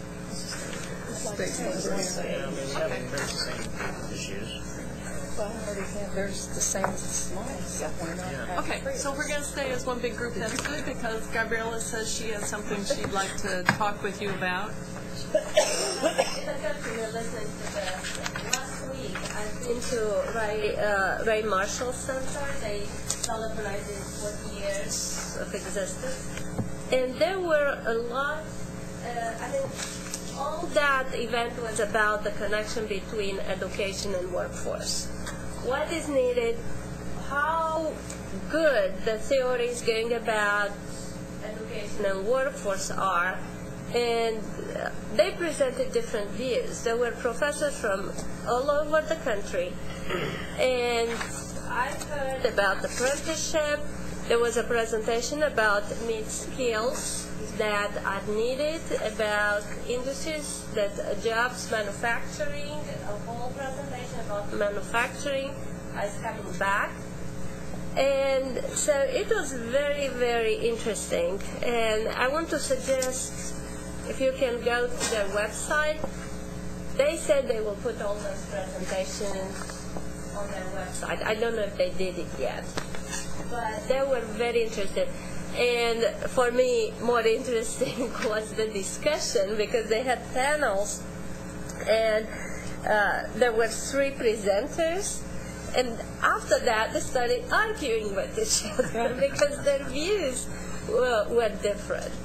And that was as beneficial as the presentation.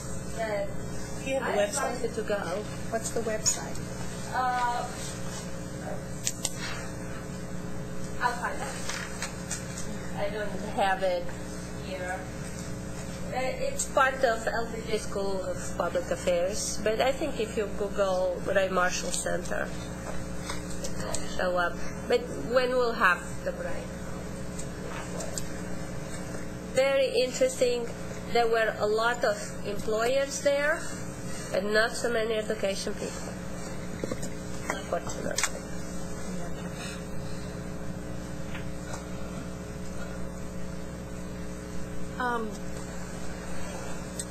Sue's going to put a slide up for those of you who are listening on now on the internet. She's putting a slide up. If you want to dial in and actually talk to us, she's putting up both the dial-in number, which is 877-873-8017, and your passcode 865-3354. So if you want to call in and comment to us, that would be great. Okay, just soon found the website. It's utexas.edu/CSHR/RMC1. RMC1. Ray Marshall Center. Yeah, and we can send that out to you, so that you'll have it. And they get it. Got it. So all the presentations are there. Okay. So we know that for this time around with accountability, we won't be able to come up with any value-added measure. We thought that perhaps we would, but we're going to use the milestones or the momentum points for you as the surrogate for value added this time around, and maybe even the next time around. But because this topic comes up so often, and it's like every time you're listening to a legislative hearing, somebody says something about it, the more we can do to come up with something in terms of measurements that and in terms of definitions that really respond to what the legislators and our board members, and I'm sure some of your board members are interested in, the better off we will be as a higher ed institution statewide. And so if we could start once again with the definition and think about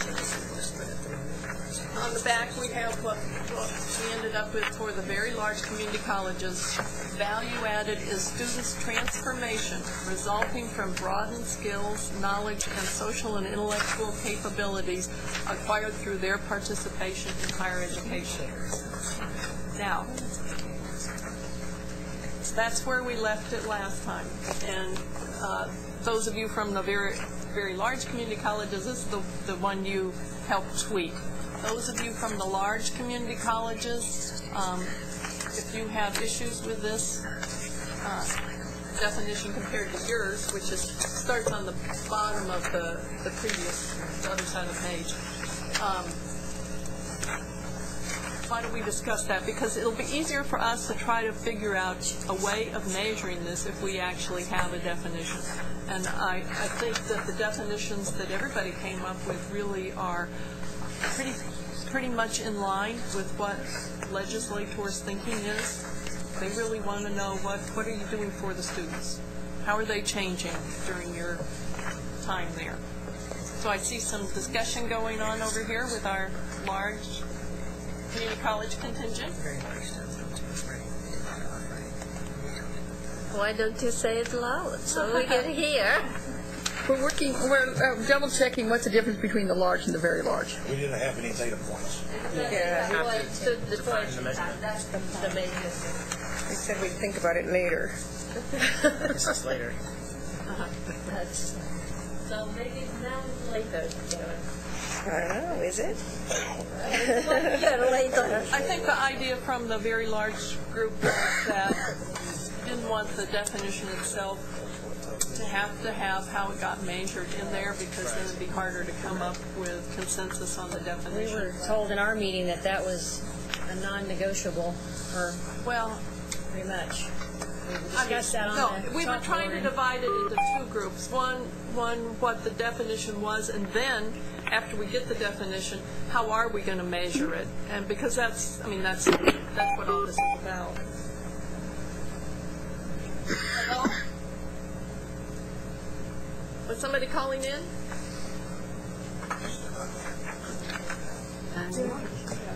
Anyway. Perhaps I'm misreading what happened a few months ago when we all met, but my understanding was that was never off the table as an option.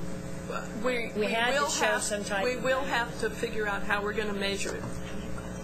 That's got to be part and parcel of what this is. We can't have it just be a definition without eventually coming up with a way of measuring what the definition is talking about. But I remember that the same way that she does, that we did have that discussion, and we talked about dropping out this, how you're going to measure it, because it was a separate issue, and then somehow it got back. You guys have influence, we don't. We're very large. Why do we have a meeting? That's why you guys are very large. We're just large. More forceful in what they want. We need to go to you guys' school.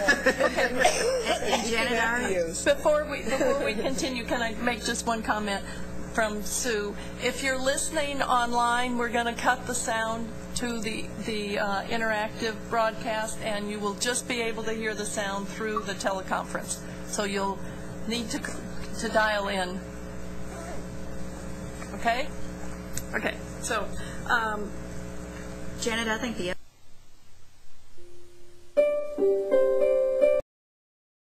She's in Hawaii. And he's not.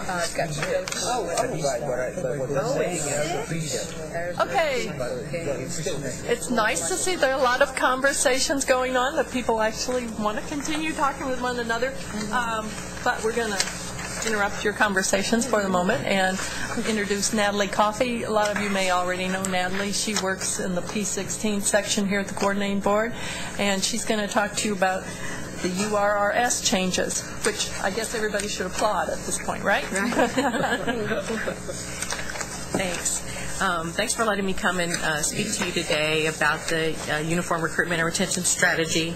I have just a couple of slides to show you, and then the main thing that I'd like to get from you today is some advice on some site visits that we have planned, some best practice demonstration site visits that we have planned, so I'd really like your advice on that. Okay, the first slide just gives you some outcomes. That we expect from the URS. The intent is for IHEs to align their recruitment and retention activities to attain Closing the Gaps targets. And we as staff are working to align the URS with other required reports. Next slide, please. This slide shows what IHEs reported on their 2009 report. The tutoring, mentoring, academic support programs, and financial aid programs align nicely with the accelerated plan for Closing the Gaps. IHEs may need to restructure the programs, though, to address the needs of Hispanic students and African American males. Those are the students most at risk. Next slide, please. On this slide, you'll see the data from 2009, shows the number of students served as reported by the IHEs for the URS programs. We need to see an increase in the academic support, mentoring, and tutoring programs to reach Closing the Gaps targets. Next slide, please. The recommendation for 2010, we really listened to our reviewers and the stakeholders regarding capturing promising practices to assist IHEs. IHEs have been asked to provide a brief statement describing their recruitment and retention strategy, and we will follow up with and get additional information if needed on those brief statements, because they're only 1,000 characters. Some IHEs have already submitted their statements. And the statements thus far have only been descriptions of individual programs, so I'm going to follow up with those IHEs and let them know that we'd like to see something more, an overall goal for recruitment and retention for the institution, rather than just seeing information on individual programs. Next slide, please. Next steps. Currently, THCB staff are reviewing accountability system data submitted by IHE, so we already have the data. I'm currently looking at the Closing the Gaps institutional target data to see which IHEs are close to reaching their targets. And we'd like to find out programs and strategies these IHEs have used to accomplish their goals. So how are they getting to those targets? And the IHEs with demonstrated success will be asked to serve as best practice demonstration sites and provide technical assistance to other IHEs. Next slide, please. And this slide shows you some additional data that we're looking at and reviewing to select those best practice site IHEs and the technical assistance IHEs. And the final slide, here's where I need your help. I'd like your advice, your feedback for site visits, and see what elements of a program or strategy would you like to see on a site visit.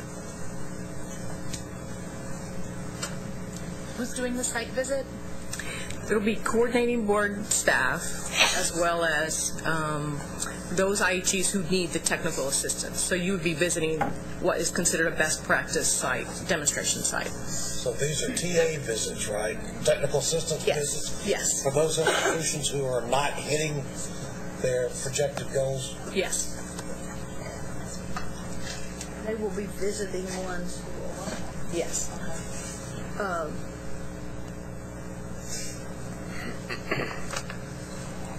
Go back to your last one. Okay. On the next steps. This is what they're going to want to talk about when they're there. What ideas, what did you try, what worked, what didn't work, what gave you the best return. Because you could put a lot of efforts into one of those and move this much, or you may put a little bit of effort into another one and move this far. Let's say you were visiting a tutoring or mentoring program, would you want to talk to students? Would you want to talk to faculty members who send their students to that? Okay. All of the above. Okay. And how long do you think a site visit should be? What would be most helpful if you were, taking the site visit to a tutoring or mentoring program? You're going to need a day. Okay. Another question I have is financially, would you be able to afford to go on a technical assistance site visit with no funding from the coordinating board? Somewhere else in Texas? Yes. I think most of the larger, and you're talking the large and very large today, is maybe the smaller colleges that may they may be of the site visits. Okay. And would it be helpful if any of it was electronic? Okay. Absolutely. All of it. And I'll send these slides to you. As soon as my computer comes up. Any other questions or feedback? Just a comment. If the site visits could be identified as to why they're being chosen ahead of time, then the visitors would know what they're going to zero in on. Yes. Okay. How much would the size of the institutions that are either no I don't think so. I think this is about good ideas. I mean, this is truly about best practice, and I don't know that the size of the institution would make a difference there. I think it might be. It depends on the practice. Yeah. And how much it costs them to implement it. Right. And what resources you have to put to it, because one of my questions would be the scalability. Right. So is this a small boutique program that it serves just a small number of students, and if it's working well, how do you scale it up to expand the scope of the program? And I think sometimes the smaller institutions may have nice little programs that serve small numbers of students that may be interesting to the larger institutions, and so for us the scalability would be an issue, because I'd like to know, well, how can we take this program that works well in this small setting, and will it work as well in the larger setting? So, and I think another, in addition to scalability, is sustainability. If it was something that they were able to do because they had a grant, but then the grant goes away and so does the project, no matter how good it is, then so sustainability and scalability. I'll tell you from so far, at least from the Dallas experiment, I'll put it that way, and certainly the times are now gone for being able to do this, but our Board of Trustees, over a 2-year period, 2 years ago, allocated $1 million, last year $650,000, for retention projects. And it was the internal district RFA system, and quite honestly, one of the first things that we ran into was people claiming something as a best practice. And how do you, in fact, validate that that is truly a best practice? So somehow or another, when you get into that kind of ball game, we've kind of come to the point of saying that we need to have a process of appreciative inquiry by which you actually develop some metrics for what really equates to best practice. So I'll just leave those comments there. I think that's a good point, because we do throw around those terms best practice pretty easily. I agree with you. And again, those three things, being able to replicate, scale, and sustain are all very critical data points. And do you see this as something that institutions can select that, or is, these are all best practice options and the institution gets to select which ones to go on, or is this going to be something that, based on target meeting or not meeting targets, we are told which ones to go visit? At this point, it's more of an institution selection, something that some technical assistance we're offering for institutions to help them meet their Closing the Gaps targets. Okay. One comment about the best practices in the Achieving the Dream kickoff meeting we had recently. They're no longer using best practices as a title. They're calling it promising practices because what's best and what's best at one institution may not be what's best at another one anyway, from all the reasons that you said. In reality, what becomes the best practice is whatever that college can do. And what works? What works at one institution? So later we call it a best practice, but it's actually whatever they could do.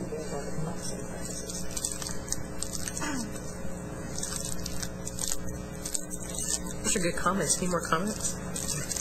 I think we should know the demographics. Right. The demographics of the institution. Right. To make a match. Right. Yeah. So we're also looking at your peer groups that you have. You said you've received...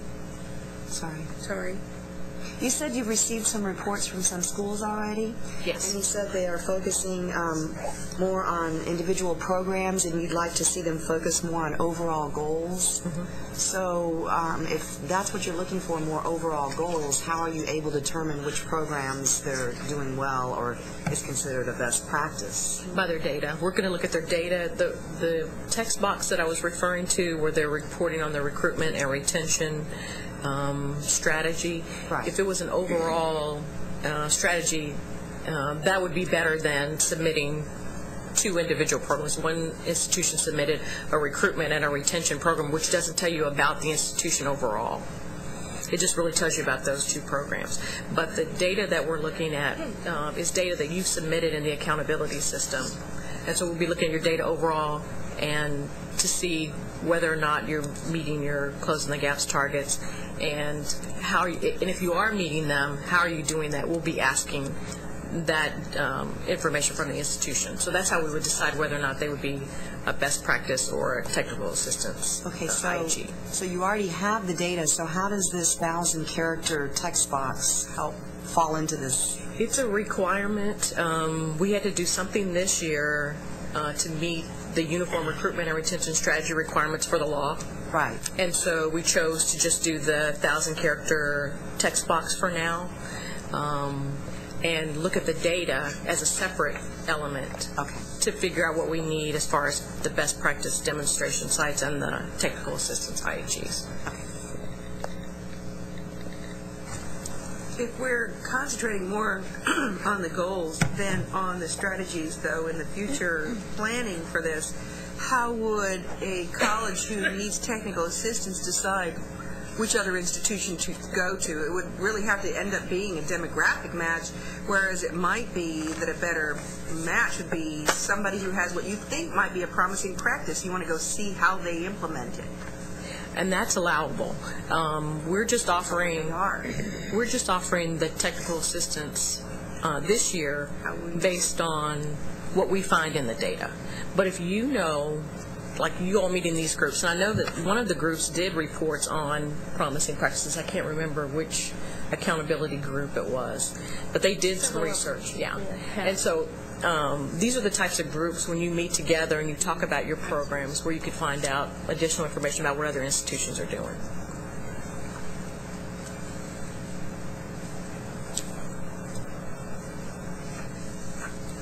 Anybody else? And I'm available if you all need to ask me any additional questions. If you want to email me or give me a call, I'm happy to do that. If you need advice on what to put in your text box strategy, I can help you with that also.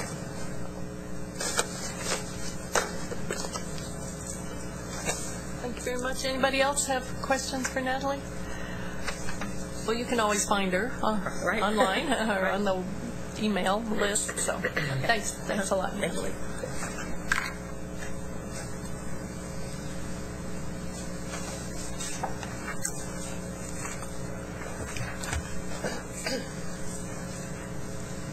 So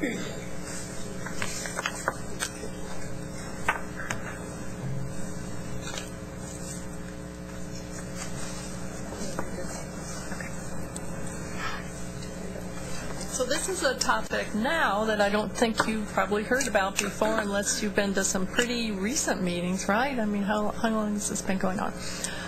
Not really any formal meetings about this, so you're my guinea pigs. Yes, so this is a discussion about program review. Lucy Heston, formerly Lucy Fleur, is here to talk with us.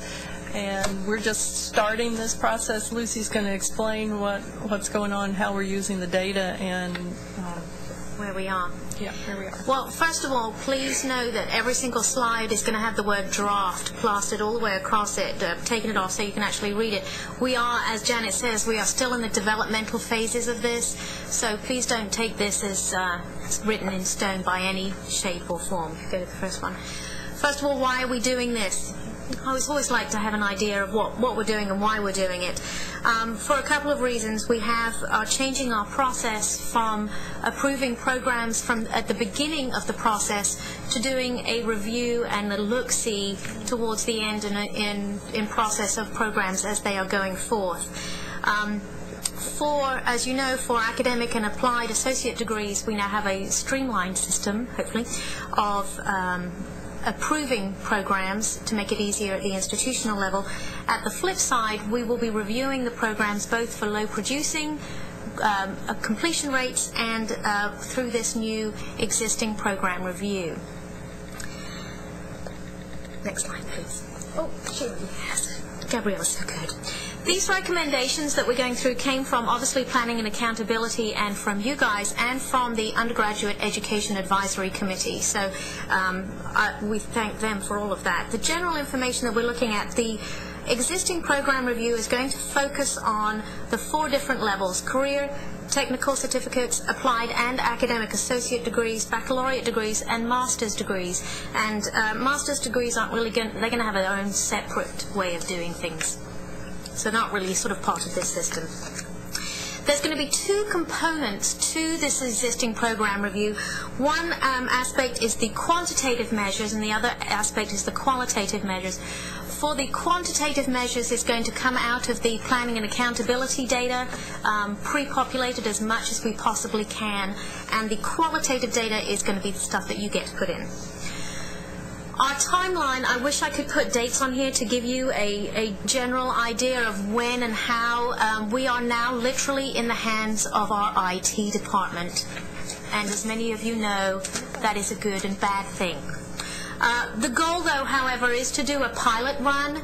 What we have already started as planning and accountability has already given us the data for drafting programs for the career and technical certificates to see that data.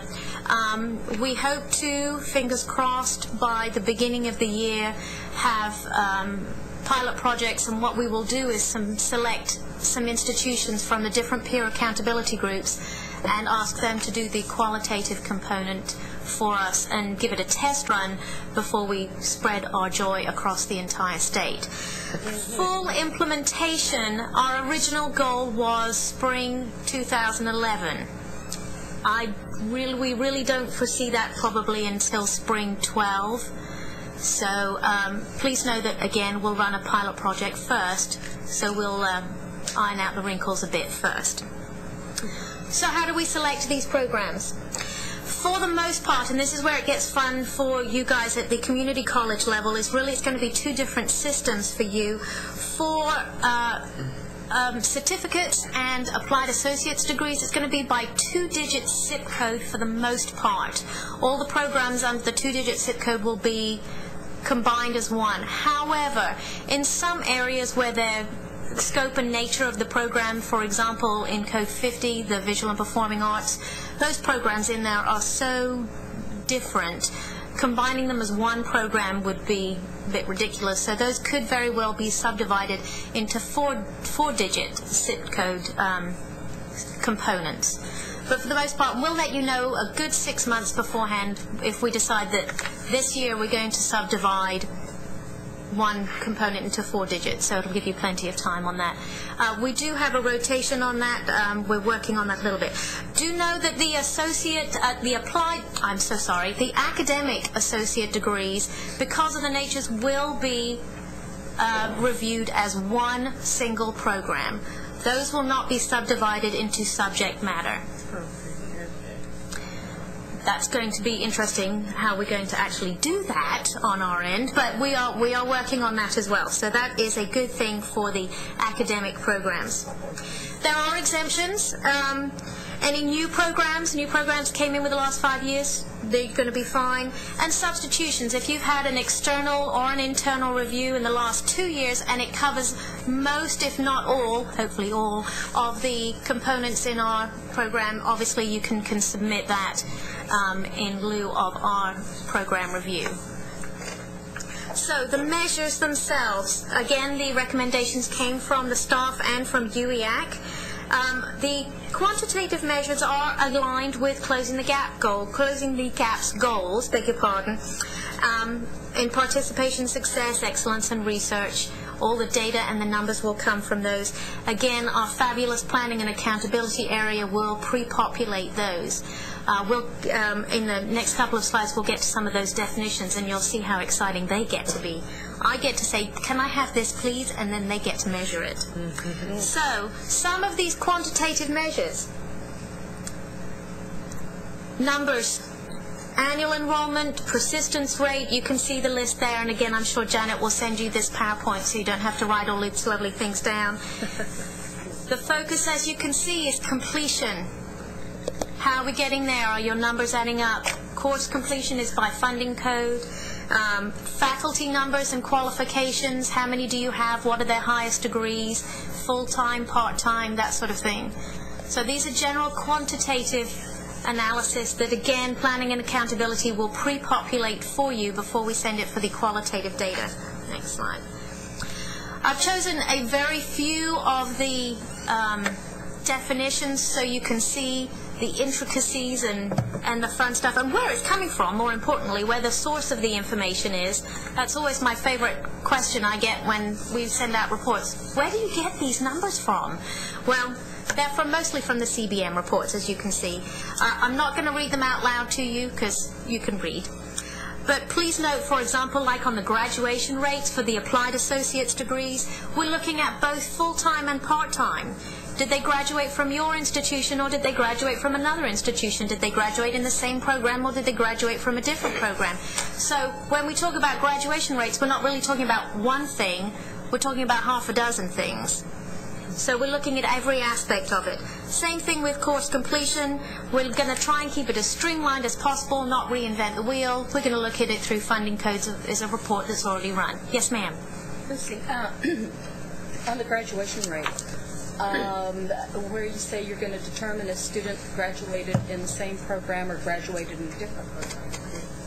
You're basing that on the major code? Basing it on the SIP code. If they are graduating in that same, based on the CBM 009, I believe, is the one where that's reported. Am I correct in that? Yeah, if you compare with the declared majors, because we are talking about technical majors. That's why the academic, they are academic all together, is but technical, they are supposed to have declared a major. It's recent? Yeah, or their first declared. Yeah, the first declared. Yes. And you put that as a snapshot in your database. Okay. Yes. So you're going to compare that to the first declared major. Major with the CBM 9 major. That could be. Well, depending on, I'm thinking it could be problematic because we have a lot of like undeclared degree seeking. You shouldn't have undeclared in technical. Yeah, this is the applied associates and the certificates. Right, but I mean, if you have undeclared, you have problems with Perkins to begin with. So I don't think it's a huge problem right now. It used to be, but I think right now it's not a problem. I'm not saying they won't exist. If you have the students, you won't get funding for Perkins. No, so that's not what I'm talking about. I'm thinking like students when they first come in, they may come in as undeclared majors and stay that way for a while until they decide what they want to do. It shouldn't happen in technical. You are required to have a major if it's a technical. Right, but they may not do it. They may not do it for years, is what I'm saying. Theoretically, when you report a technical student, you should have a major. Yes, yes. I'm just saying that. What about the ones that come in without a major and then declare one, and then they graduate in the major they declared? But they didn't start the college with that declared major. They've been there for 2 years as an undeclared major, and then they declare they want to go into a technical program. That's what I'm saying. Not that they don't. Once they're a technical major, yes, they have the major declared. I'm saying they're not all going to be new students. Yes. Even in nursing, if they are a technical or tech prep, so a type major 2 or 3, they are required to have a major. Okay, they cannot be undeclared. Okay, so you're taking the record from the first time that they declared that major, because in our nursing program, they cannot go into that nursing program until they've covered. Probably when we analyze the nursing program, we'll take care of that. And remember, it's a 2-digit SIP. Yes, 2-digit SIP. So we are talking about a whole number of... yes, a large program. Yes. So even if they declare it on a larger scale as opposed to the specific SIP, you should be covered. So basically, if you have automotive and then they change to nursing, that's a change. Okay. Just a slight one, but it is a change. I do have a question related. I sure applaud the 2-digit SIP as a way to start. That is moving in the right direction to be compatible with career clusters, but it doesn't get us there. And so one of these years, Texas needs to catch up with the rest of the United States with career clusters. But this is not about career cluster. It's about the program that you run at your institution. That's all it is about. It's not about career clusters. But if you are saying that the students that you're going to be evaluating in terms of success, participation, and so on, are being grouped under the SIP codes, then those SIP codes that are all within one of 16 categories, those 2-digit SIP codes need to also be related to one another in a career cluster concept. I understand, but that's not the purpose for this. For them, that's not the purpose. Okay. Just a quick question about the course completion, just a clarification. You are talking about Fs, students who receive Fs. Yes. Fair begin, 12th class Yes. versus end. Yes, and on these definitions again, draft format. These will be probably going out for comment, I believe, and so none of this is set in stone. This is literally a work in progress. So feedback to myself and to David Couch, who's hiding in the corner very quietly, would be greatly appreciated, and to Janet and Gabriella. Let's zoom along here because I do want to... But let me just say that most of these definitions are coming straight from the accountability system. If they need to be different for the purposes of program review, then we need to know about it, and you can suggest that to us. Yes. Yes. For the academics, I focused on degrees completed. Obviously, the mission and goals of the academic programs is not necessarily to get an academic associate degree, but to move on to transfer. But we do want to look and see why your numbers are. So we are going to look at how many degrees do you have completed, not necessarily a good or bad thing, but just the number, the core curriculum completers and the field of study completers for those. And the transfer graduation rate, this is my favorite definition because it's so roundabout and backwards that it took me about 4 or 5 times to read it.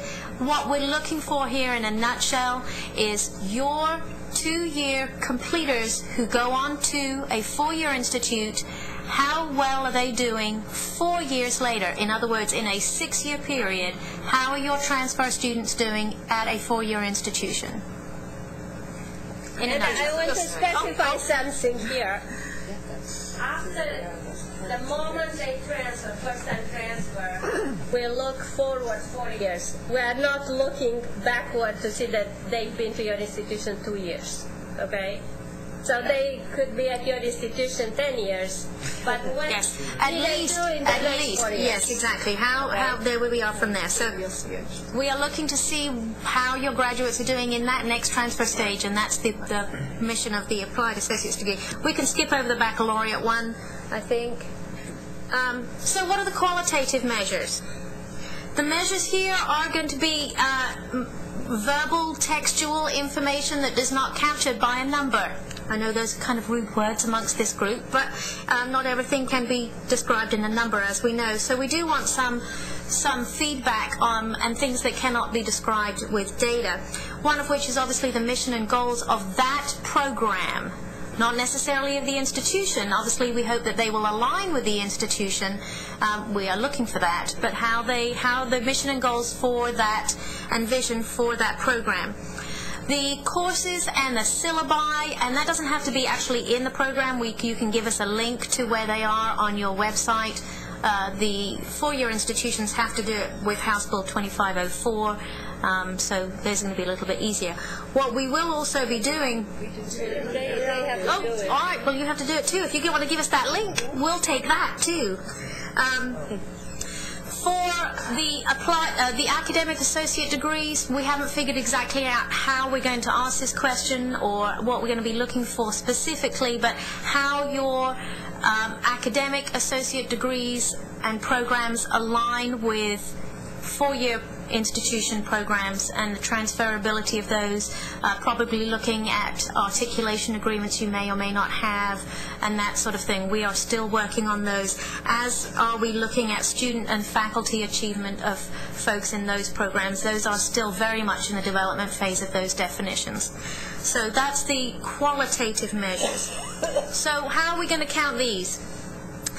We have just kicked it up from a 5-year review schedule to a 10-year review schedule. We've realized the magnitude of this program, and it came from above and said, let's look at this every 10 years. We will have a rotating basis, again, based on 2-digit SIP. Even if we develop it, even if we subdivide it into 4-digit SIP, it will say, for example, all the 50s, all of the programs in 50s will be evaluated in 1 year, and then again 10 years later. We will let you know 6 months beforehand whether we're going to be subdividing into 4-digit SIPs. Again, the academic associate degrees will be reviewed as one. That does not mean we're going to review them annually or every 10 years. Again, that's one of those things we're working on the timeline on that. The next step would be, once we have those SIP codes determined for that year, the planning and accountability will populate the data into your report. Those reports will be sent to you with all the data in there. You complete the quantitative component, send it back to us, and the academic affairs and research area will review the programs.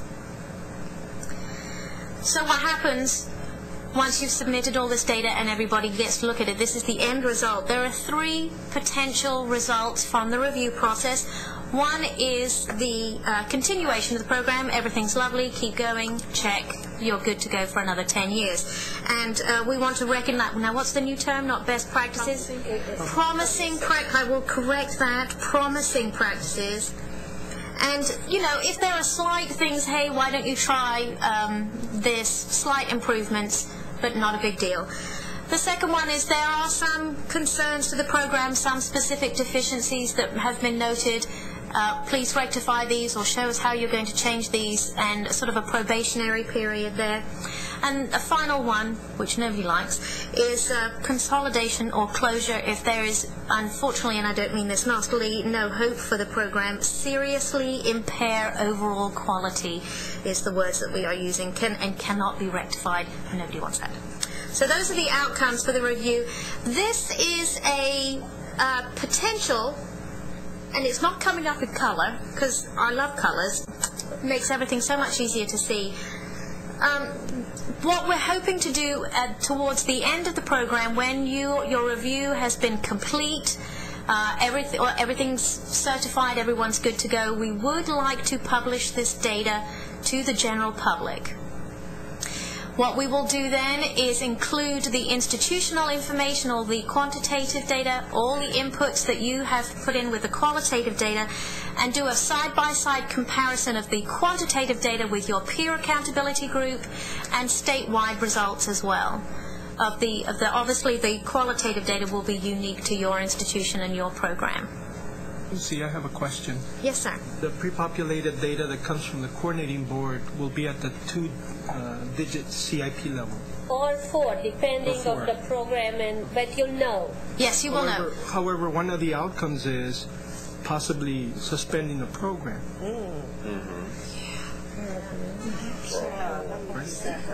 Which is at 4 or 6. That's yes, draft. We are working on the technical details. Yes. Make sure that. Yes. No, we're not going to shut down an entire 2-digit SIP. Now, I say that out loud and on the web and out loud. You know, our goal is not to come in here and with a big baseball bat and start swinging. That's not the goal, and I hope you understand that at the coordinating board. This is primarily a program review. And if there is one component of that program review that seriously needs help, to me that would maybe fall under the probation part, and for an extended review. Again, we've not discussed how to shut down a 2-digit SIP. It's not even been brought up in conversation. That we should, because yes, no. It involves multiple programs. Absolutely, yes, and we're fully aware of that. Yes, no, we're not going to. Lucy, part of the issue here on the CTE side is that historically in Texas was driven off the concept of 6-digit programmatic zip codes. It took us until just a few years ago, because of Perkins 4 mandates, to finally get the GIPWE rewritten to at least permit 2-digit zip codes programs, but predominantly 4-digit zip code programs, and that's where a lot of the comments that y'all got during the comment period related to low production programs and the concern on CTE with certificates and AASs. Yes. So there was an agreement that it would remain for the IE low production purpose aspect, the 4-digit zip code. Yes. Okay. But again, historically in the state, we've not gotten our CTE programs moved away from predominantly 6-digit coding. And we're trying to do that now with, again, I'm going to say it again, their career clusters and the programs of study. We're trying to move in that direction. Trying to get our faculty and our administrators to understand that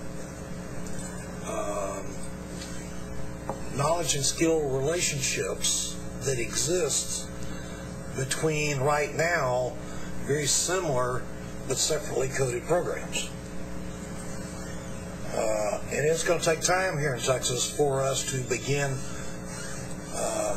mashing some of these 6-digit zip code programs to the 4-digit level, and hopefully in a few cases, maybe some of the 4-digit zip programs to a 2-digit level. So I think there's going to have to be some intentionality about how we will over time look at how we're going at this process for review. It's called program review. And certainly I'm not advocating to go backwards and go to the 6-digit zip code, but it's recognizing that our 6-digit zip code CTE programs are very much existing arbitrarily right now in these 6-digit numbers, and they may or may not all share the same first 4 digits of the zip code because of the changes that have occurred in the SIP system at the national level. Yes. So Don, do you think considering GIFWE and others would make more sense for the technical program to go to 4-digit? Yes. The way it's set up right now, yes. The way it's set up right now. Okay. When we run the drafting, we run it at the 4-digit. Yeah.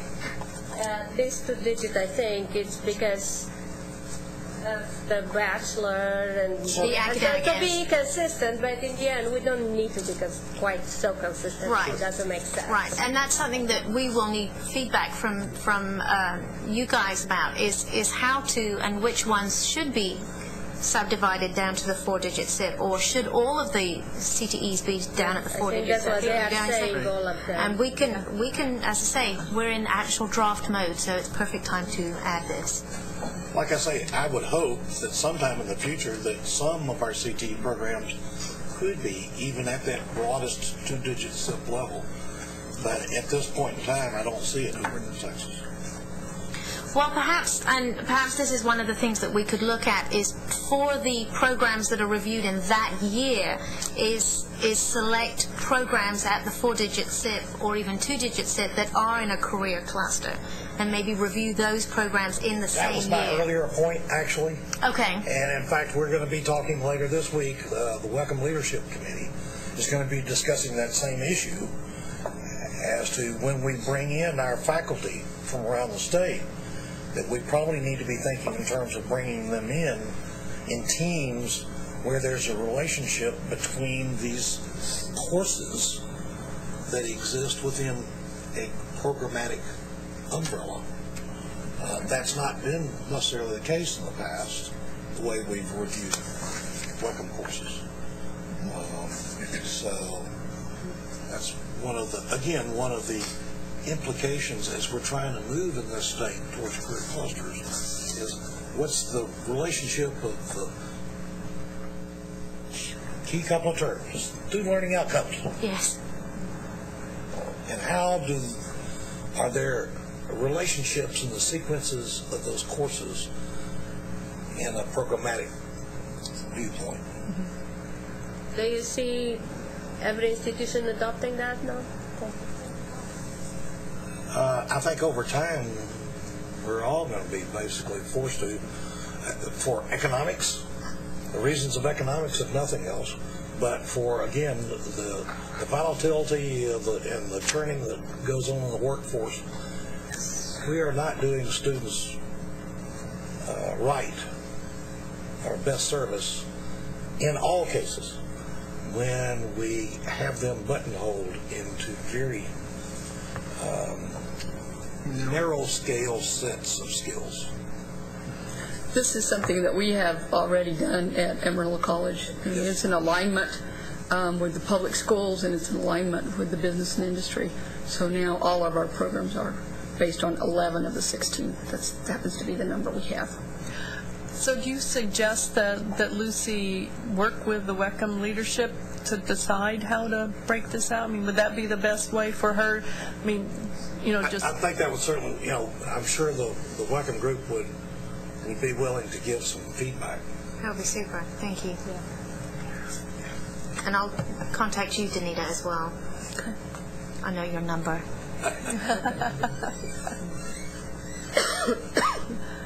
Does anybody else have any other questions? I have put up on the next slide my contact information and how completely contorted it is with my name change going on. I don't even know my own name at this point in time. We will be developing a website.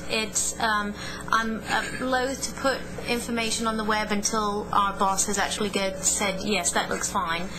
So we are in the development phase of getting that website, but that's what it will be. I've already made it. He just has to say, yes, I like these definitions, and off we go. So if you have any questions, please call us. Call myself, call David Couch. Gabriella's working with us on the number crunching side of it. I say that like it's the easy part. So please don't hesitate to call us, and feedback, definitely. We are very much in the draft phases of this program. Thank you.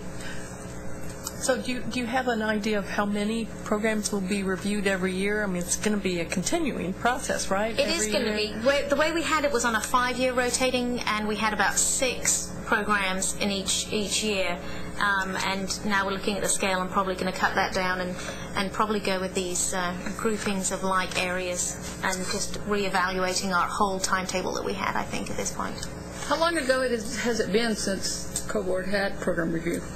Well, I think it was the IE, right, that you're talking about? David would know that. David is our institutional effectiveness guru telling us. Do you remember the last time we had, when institutional effectiveness was last in? 2 years, I think. Yes.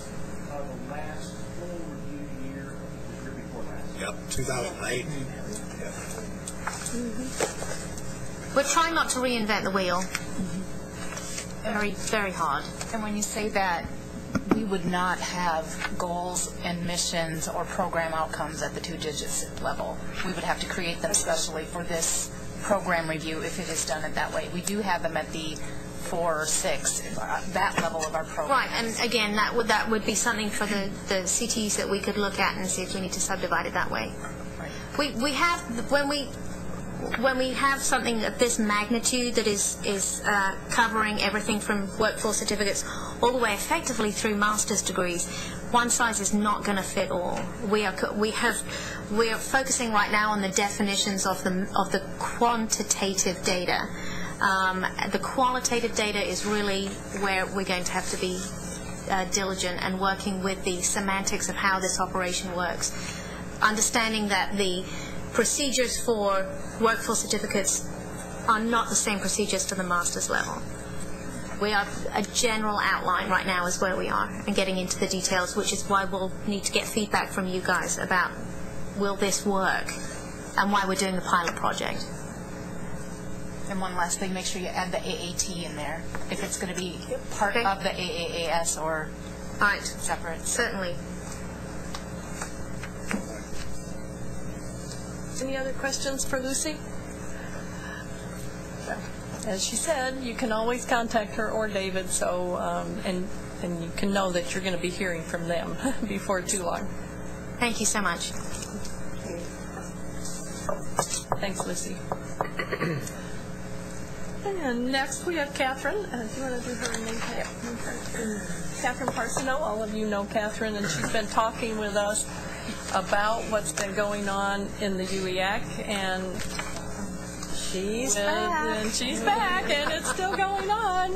Is it still Halloween?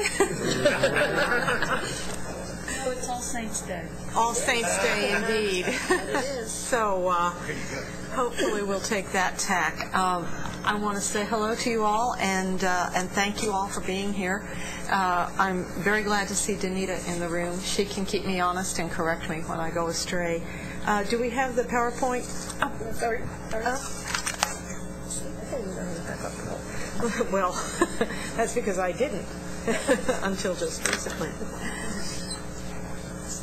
The UEAC is almost at the point where it can begin to see beyond this particular project, but not quite yet.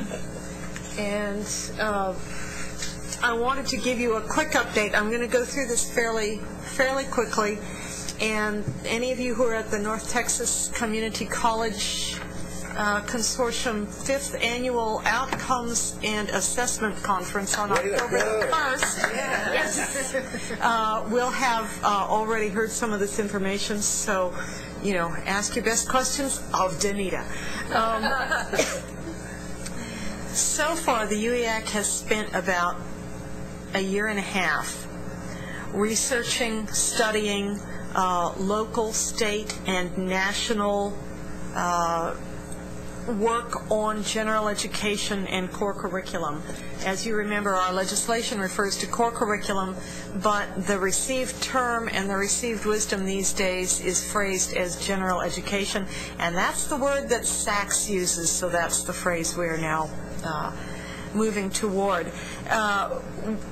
The advisory committee divided itself up in groups in a variety of different ways, and as I reported to you earlier, looked at a number of models for general education, a number of institution-specific, a number of state-level core curricula.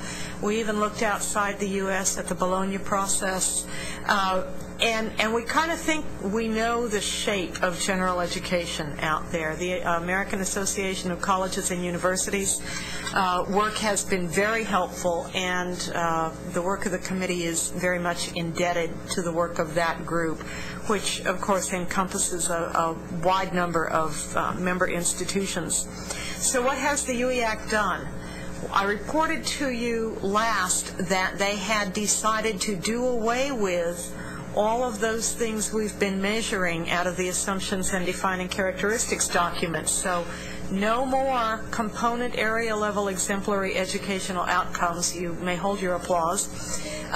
No more of those basic intellectual competencies. No more of the perspectives. Okay, so this group is one of the ones that let us know how hard it was to evaluate listening effectively. The committee took information like that into account. So at the same time, the committee wanted to be sure it didn't get rid of things that appeared to be working pretty well or that appeared to be right down the middle of the fairway that every institution is playing on for this core curriculum game. So what you're going to see is going to represent, if these recommendations are actually adopted, I think a really fundamental change in the purpose of general education core and how it's assessed, but it's kind of new wine in what might be perceived to be an old bottle. So to replace all of those things we had been assessing, the UEAC is recommending 6 core curriculum level, and this is at the curricular level, not the component level, objectives, and you see them here: critical thinking skills, communication skills, empirical and quantitative skills, teamwork, social responsibility, and personal responsibility. And these are things that your institution would be called upon to assess across the core curriculum. The component areas have been fiddled with a little bit, but when you come right down to it, any general education curriculum has to be delivered through the medium of courses, and courses have to have content. So at that point, this becomes not rocket science, right? So the committee has voted to retain, with some modifications, a similar content-related set of component areas. So that's going to be the part of the curriculum that will feel somewhat familiar to you. And then the last meeting was involved with trying to determine an appropriate number of semester credit hours for each of those component areas. So if we go to the next slide, we see part of the curriculum. I'm going to toggle back and forth here for a minute. Sorry, Gabriella. You see here the foundational component areas now would be designated, if these recommendations are adopted, to be communications, 6 semester credit hours, mathematics, life and physical sciences, language, philosophy, and culture, which would replace the existing humanities core, creative arts, which would replace the existing visual and performing arts, and then on the next slide, separate component areas for U.S. history, U.S. government, and social and behavioral sciences. It was just too hard to have humanities and visual and performing arts uneasily sharing a component area, and the history, government, and social and behavioral sciences uneasily sharing a component area, particularly the exemplary educational objectives. There were too many of them. They were not specific enough. It was really, really difficult for institutions to figure out how to assess those, and where they overlapped with, say, the perspectives for, let's say, aesthetic evaluation. We hope that we're simplifying this as we go, and yet retaining the ability to assess comprehensively. If we go back to the earlier slide, you'll see that each one of those 6 curricular level objectives has been mapped in recommendation, so that students will have many opportunities during their core curriculum experience to develop those critical skills that are reflected in those objectives in a variety of content-related settings. So you can see that, interestingly enough, when the committee divided itself up several different ways and reflected on this, they came back together and determined that there were two of these objectives that were so important that they needed to be included in every single component area, and those are critical thinking and communication skills. So even in empirical and quantitative reasoning, you're going to see those kinds of skills called for across the board in all the content areas. It isn't just math in math and science in science anymore. The recommendations from the UEAC involved determining a minimum of 3 objectives for each component area. And so one of the real major changes that faculties are going to have to deal with is, if they want their course to be a core curriculum course, in addition to appropriate subject matter content for their component area, there's going to have to be a change in how they present the material, the tasks they ask students to engage in, and there'll be an additional set of achievement markers for students if that course is going to be a core curriculum course. We understand that some faculty who have had a hammerlock on their course as a core course for the last 25 years may decide they'd prefer to simply teach their course and not have it be part of the core curriculum. There's been a growing perception, I know, on the part of the executive staff here at the coordinating board, as well as among members of the UEAC, that in many instances there are simply too many core curriculum courses at an institution for students to be able to make reasonable selections. And so we think that this redesign may also help institutions as they seek to address a more coherent and potentially more compact set of courses that would be used to fulfill core requirements. I'm going to let you on your own, I think you will have access to this PowerPoint, take a look at the decisions that the committee has made in their recommendations of what they believe are the essential objectives that should be included in every course within a component area. And that's one of the changes from the EEOs. Taken together, all of the courses in a component area in the existing core curriculum need to be able to demonstrate that they hit all of the EEOs. In this new paradigm, if a course is to be accepted as a core curriculum course, the course would need to demonstrate that it addresses, at a minimum, the required objectives in addition to the content, the subject matter content. So every course in American history, in addition to the subject matter content, would need to address critical thinking, communication, social responsibility, and personal responsibility. And if faculty members choose, for example, to introduce their students to how to understand statistics, how to understand some empirical and quantitative reasoning, or teamwork, which is not unheard of in U.S. history courses, then they would be free to do so, but at a minimum, each course must be able to demonstrate that it would include activities that would allow students to achieve competency in the identified objectives.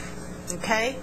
So for the component areas, the committee decided that they wanted to provide definitions so that the institutions would have at least an idea of which corral they were in. So I've given you the example for American history, government, and you can see that the committee hedged on this one and took the language pretty much right out of statute. Government and political science focuses on consideration of the Constitution of the United States and the constitutions of the states, with special emphasis on that of Texas. And over the years, quoting that statute, I've gotten to where I can do that in one breath. Didn't used to be able to do that. Courses involve the analysis of governmental institutions, political behavior, civic engagement, and their political and philosophical foundations. The UEAC had as a guest a year ago, April, Senator's staff member. The senator was very eager to make sure that the core curriculum at a public institution of higher education would focus on civic engagement. And while we felt that the core curriculum had done that, it needed to be underlined. And that's part of where the social responsibility and personal responsibility comes from. The first paragraph and the second paragraph for each of these definitions encompass the same kind of information. The third little statement indicates which of the core objectives would need to be addressed in every course approved to fulfill that core curriculum component area. So we've tried also to be more consistent in how each of these component areas is defined. I had a question from a community college faculty member about, in the new recommended core, and I have to continue to say recommended. This is all vaporware until the commissioner and the coordinating board act on it. So don't start telling your students this is the new core. The existing core curriculum stays in place. You should be assessing your students and preparing to report those assessments to SACS until you hear otherwise from us. And believe me, you'll know when the coordinating board is acting on this. There will be a public comment period beforehand. So as we go on, the UEAC has pretty much determined the recommendations that I've just shared with you, and you'll be able to look at all these documents on the UEAC webpage, which is just the regular coordinating board website /UEAC, and you'll be able to find everything there that I'm sharing with you today. We've now got 2 work groups moving forward on drafting parts of the report that will accompany the recommendations when they are submitted to the commissioner and the coordinating board staff. The commissioner and coordinating board staff will then take those recommendations into consideration, along with a number of other concerns, particularly with the legislative session in the offing. We're all waiting to see whether there's going to be any legislation introduced about this, and pre-filing starts soon. So while I cannot guarantee that this is what the board will pass, I can tell you where the UEAC is in its intent to recommend. One of the groups, and Danita is working on, this group is working on drafting recommendations regarding assessment of the core curriculum.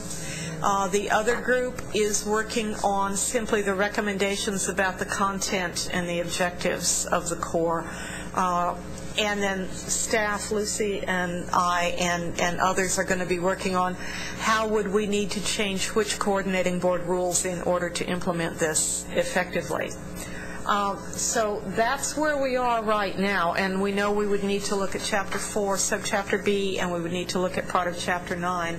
So again, whenever there are rules changes, that's really how the core curriculum gets changed, and that would be the recommendation that would eventually go to the board. There'll be a public comment period, and you all will be notified of that.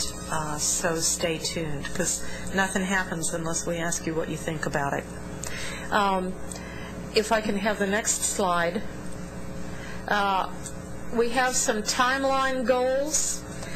We would love to think that this could go to the board in April, but right in the middle of a legislative session, I'm thinking don't hold your breath.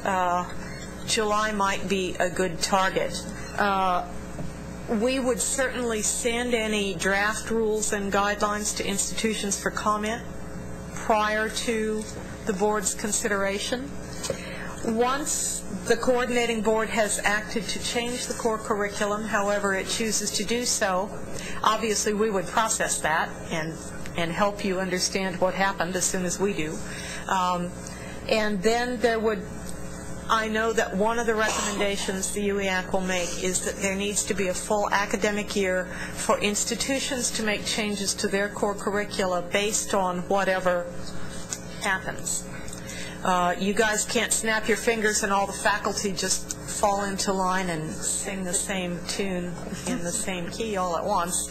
So we are already talking about what kinds of support we would want to be able to provide to institutions as faculty go through the really comprehensive process of revising the core on the campus at the campus level. Statute requires that institutions be the ones to designate appropriate courses to fulfill core requirements. And that's going to take a year to dismantle and reconstruct, at least a year. At minimum. At minimum. Thank you, Don. Yes, we know that. Catherine, when do you realistically see this going before the board? We'd like to think July. A lot will depend on whether anything happens during the session. If we have to regroup, it could be later than that. I don't see the development year on campuses happening before the 11-12 academic year. And Lucy and I had a conversation this morning. We know that would be pushing it. We would need to be ready here on staff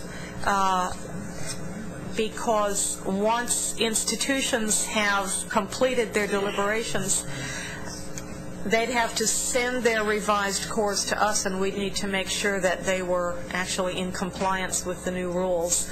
And we think we would need to set aside a lot of time over a couple of months to do nothing but that. And we've already let our supervisors know, whenever this happens, be ready, because we're going to disappear and work on this. We won't run away, Don, but it will engage us fully. Well, we can't promise that. Well, we can't promise that. We think maybe a retreat. That word disappeared. No, we'll be fully engaged with this process, and I think we'll probably have to have several staff engaged on that. Then, once we've been able to ensure that institutional revisions are in compliance with what the board intends and what the statute requires, then we would need to designate at least an implementation year where new students coming in would start under the new core curriculum, and continuing students would probably need to be given a choice of staying where they are or moving to the new core. All of the UEAC's deliberations have taken place under the assumption that the 42 credit hour core curriculum is a stable number. About 75% of all institutions, both colleges and universities, have cores that are between 42 and 44 semester credit hours, with the limitation on bachelor's degrees to 120 credit hours or thereabouts. More and more colleges are seeing that a smaller core closer to 42 is really in the best interests of their students. There are a few, and interestingly enough, the technical colleges and the state colleges have some of the highest core curricula at 48 credit hours around the state. I don't know whether the revised core curriculum will stay at 42. That's in statute, so it would take legislation to change it, and we don't know whether that's going to happen. But it's something that the UEAC considered and said, well, we really need to make our recommendations based on what the statute says right now. Okay? So as we move on, this is just a review. The UEAC makes its recommendations at the same time the staff is working hard to do its own homework. The commissioner will ultimately make a decision about what he thinks is reasonable to take to the board, and it's our hope that that will include recommendations from the UEAC. But I have to tell you, in all honesty, it's the same thing we said 12 years ago when we did this. Anything can happen, okay? So this is very much a ball in play. Public comment period, and then coordinating board consideration and approval of whatever they decide is the best idea. What about assessment? And this is where Danita can speak.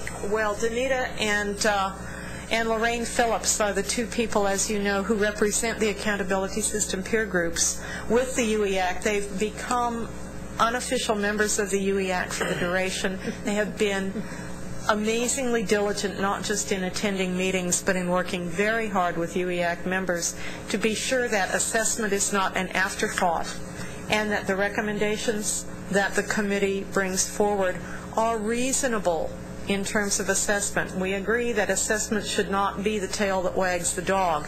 It shouldn't be a substitute for rigorous content and goal setting for student success, but we have to be able to measure it realistically. That's a no-brainer for everybody these days. So institutions would be responsible for assessing their process for determining how students are achieving those core objectives, and how holistically that process takes place would be up to an institution. The institution would need to certify that a course meets the core objectives for its component area and would need to be able to demonstrate the basis on which it is certifying that information. The process for evaluating each core objective would need to be developed, and we hope that there would be best practices involved in that institutions would not be reinventing wheels that are already spinning. The core objectives, we would need to keep in mind, attainment of those core objectives would need to be assessed at the level of the curriculum. Okay, so core curriculum completers would be able to blah, blah, blah. Not when you finished your communications or your U.S. government component area, this is what we think you'll be able to do. So one of the sea changes is that these objectives inform every part of the core curriculum rather than just a subset. Just as you do for SACs, I think in your reports to us we would want you to give examples. We wouldn't necessarily want to see all the data for every single course. We want you to have it.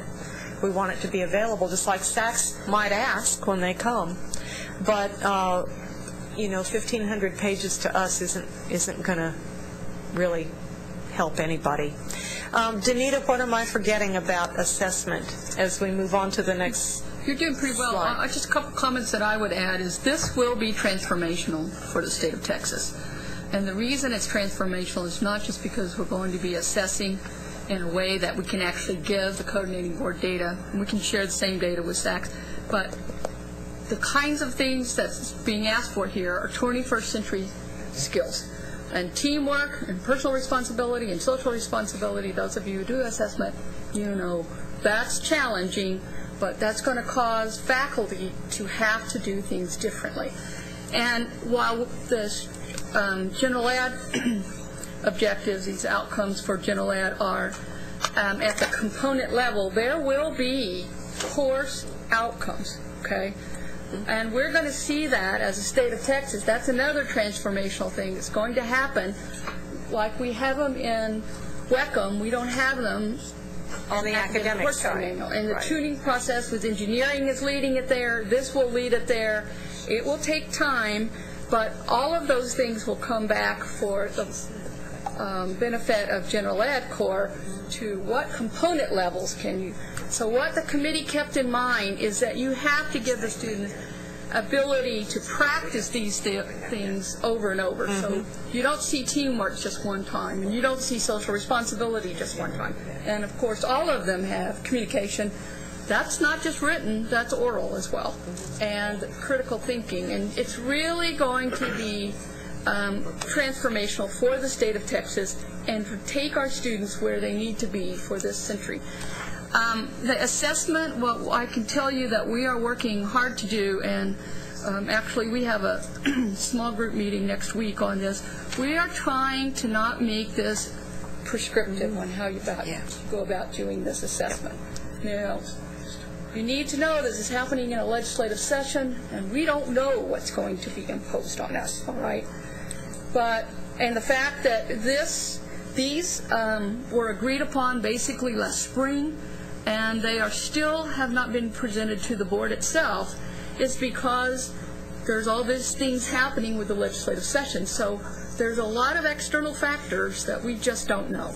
But those of us who are in the small group, we wanted to keep the assessment as minimal as possible, in a way that you could do it over and over, both for co-board and for SACS, and you're not having to grow more assessment, okay? So we are working that direction. We don't have all the answers yet, and we may have more in the next few months as we go through this process. But I highly encourage you guys to tune in. December 3rd is the next UEAC meeting, and I'm sure Catherine's going to get to this, but I see a lot of people attending who are not on the committee, the UEAC committee, that are university representatives. I see almost nobody attending that's not on the committee that's a community college. And this could be a shock to our institutions if we don't start sharing the message, okay? So every opportunity you have, talk about what's going on, encourage people to tune in virtually, because you don't have to come in person, but if you do come in person, you may have an opportunity to work in a small group, just like the committee members do. This, to my way of thinking, is one of the most significant things that will happen in Texas in the next 5 years. I just one thing to add to what Danita says. The UEAC has been very keenly aware of the college and career readiness standards and of the need for 21st century undergraduate education to address both the intellectual development of students and their workforce skills. And I think this is the most overt address across the board to that to date. This is a core curriculum for baccalaureate degrees as well as associate degrees. It's academic as well as career driven, but more, I think, than any other core curriculum development cycle, the committee has really tried to keep in mind that we want students to have subject matter content. Students need to know certain things, but they also need to be able to do certain things if they're going to be successful in their careers, if they're going to be successful in their personal lives as parents, partners, citizens, and good neighbors. And this has, I think, really deeply informed the committee as it's gone about its work. We are about to send out a call for nominations for the UEAC and for the ACGM Advisory Committee. Those go to the Chief Instructional Officers. So if you are interested in serving and have a track record on your campus of involvement with these issues, make sure you let your Chief Instructional Officer know if you're interested in serving. And I will say it's a boatload of work. I don't think anyone would say it's been a joyride, but it's really important information. I do want to say my colleague James Goman is here, and I believe he is going to talk with you about an additional and very exciting project that we're about to embark on in terms of developing some student learning objectives. And I'm not quite done with my PowerPoint yet. Janet, are you able to? Let me just run through this very quickly. We want, as Danita said, to be sure that the assessment framework is similar to what you're doing for SACS. We do not want you to have to reinvent that wheel. You want to be able to incorporate this into your SACS self-study. Outcome-based assessment needs to have, as part of the assessment cycle, how to improve. So this is nothing new, and by now we do know it's not rocket science. We all do this. And most importantly, this needs to be shared with everybody at the institution. I really despair when I get a call from a faculty member who just heard that we're starting to revise the core curriculum, and they're freaked out because nobody had told them, and they want to know what it means for them, okay?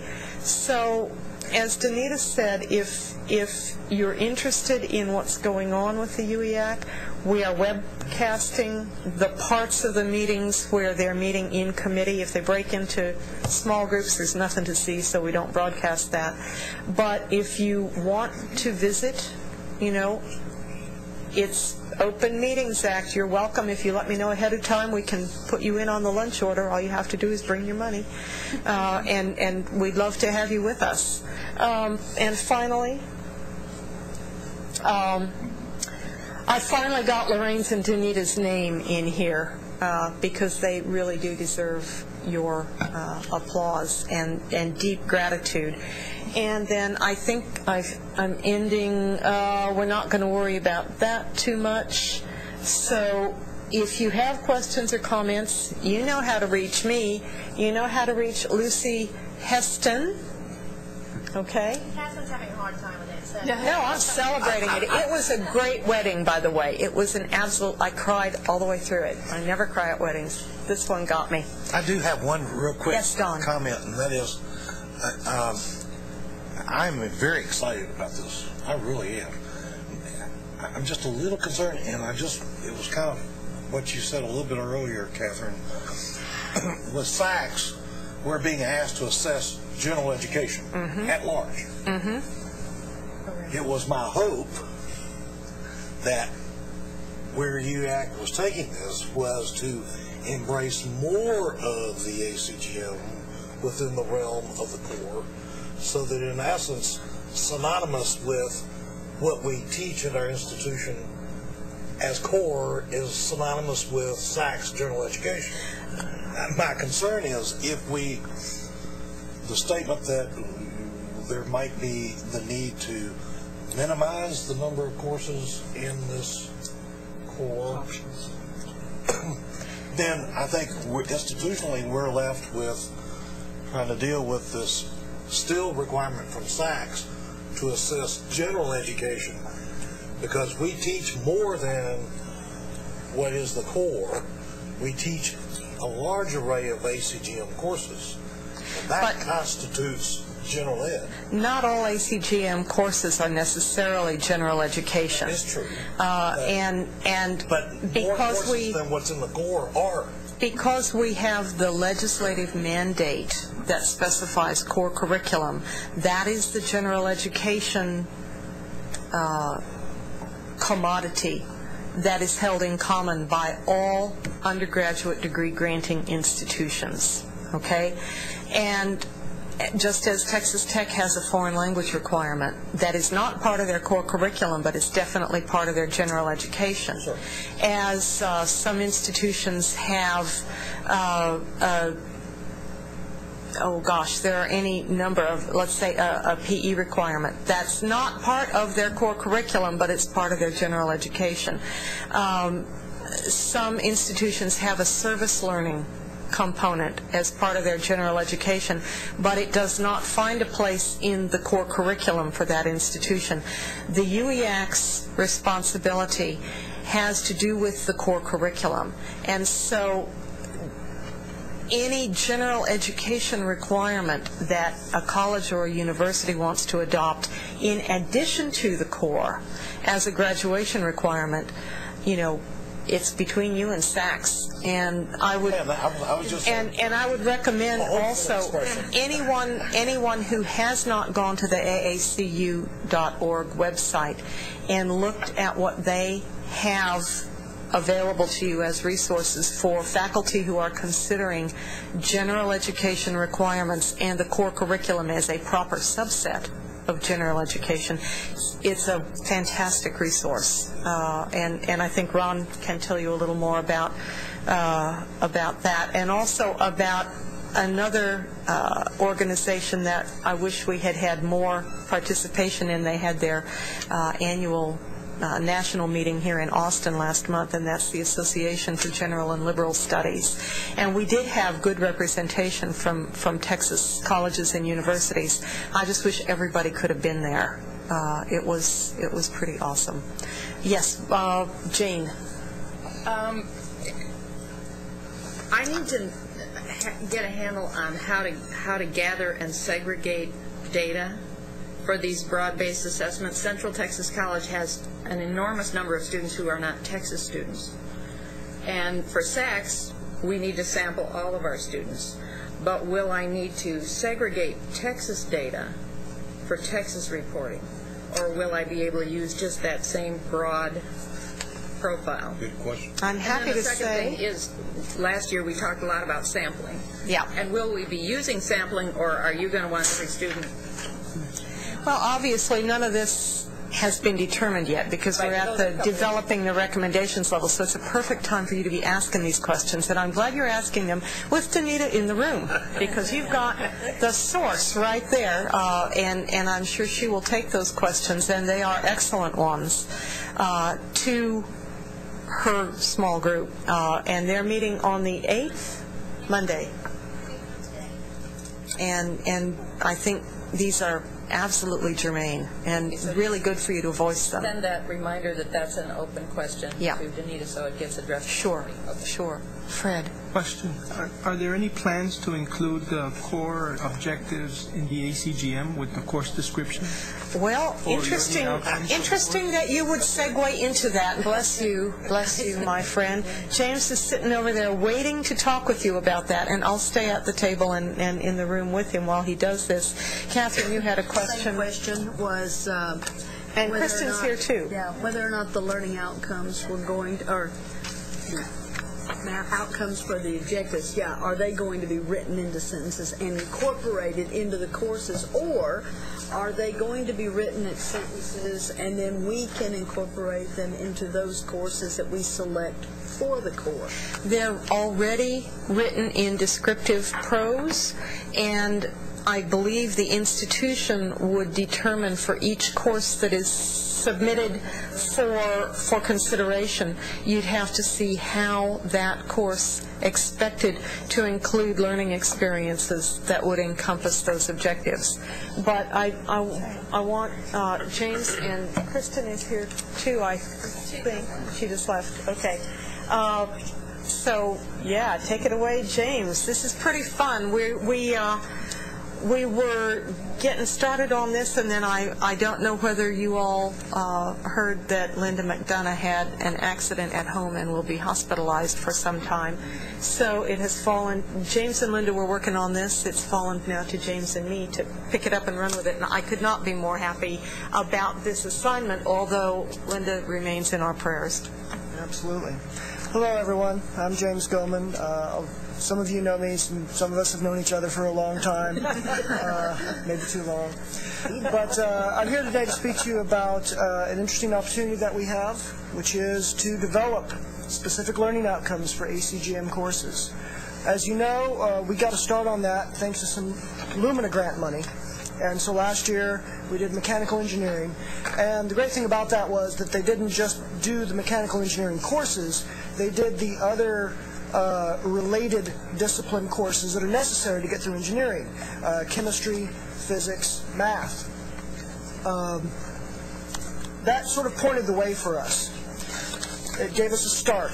The idea was that for each course they brought together 2-year and 4-year faculty from public institutions around the state.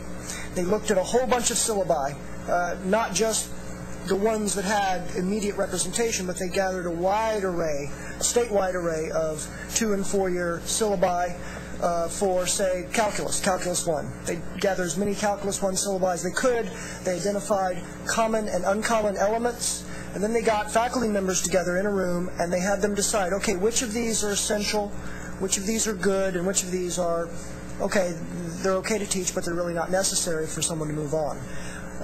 That last part, I think, is, to my mind, the main criteria. What's necessary to move on? If you're taking Calculus 1, that's really nice. You know, it's very sequential, Calculus 1, Calculus 2, Calculus 3. So, what pieces of Calculus 1, what things do you have to know and be able to do in Calculus 1 to be able to handle studying Calculus 2? And then the same for your physics sequences, your chemistry sequences, and so forth. Well, now we've got a little bit more a little bit of a chunk of change to tackle some additional ACGM courses. And this money came from our P16 division. It's part of their P16 alignment money. So it's not quite the same source as the Lumina money. It's state general revenue, which means, we have a few more strings attached as to how we spend it. But the main idea is that we can still get the same kind of work done. Gather together syllabi, get faculty from 2-year, 4-year institutions, bring them together, and get them to hammer out in a discussion what's essential about these courses. What do students have to come away from the course with in order to succeed in the next sequence? So this project has just started. I'm going to discuss with you some preliminary plans that I've developed. Catherine's been helping a lot.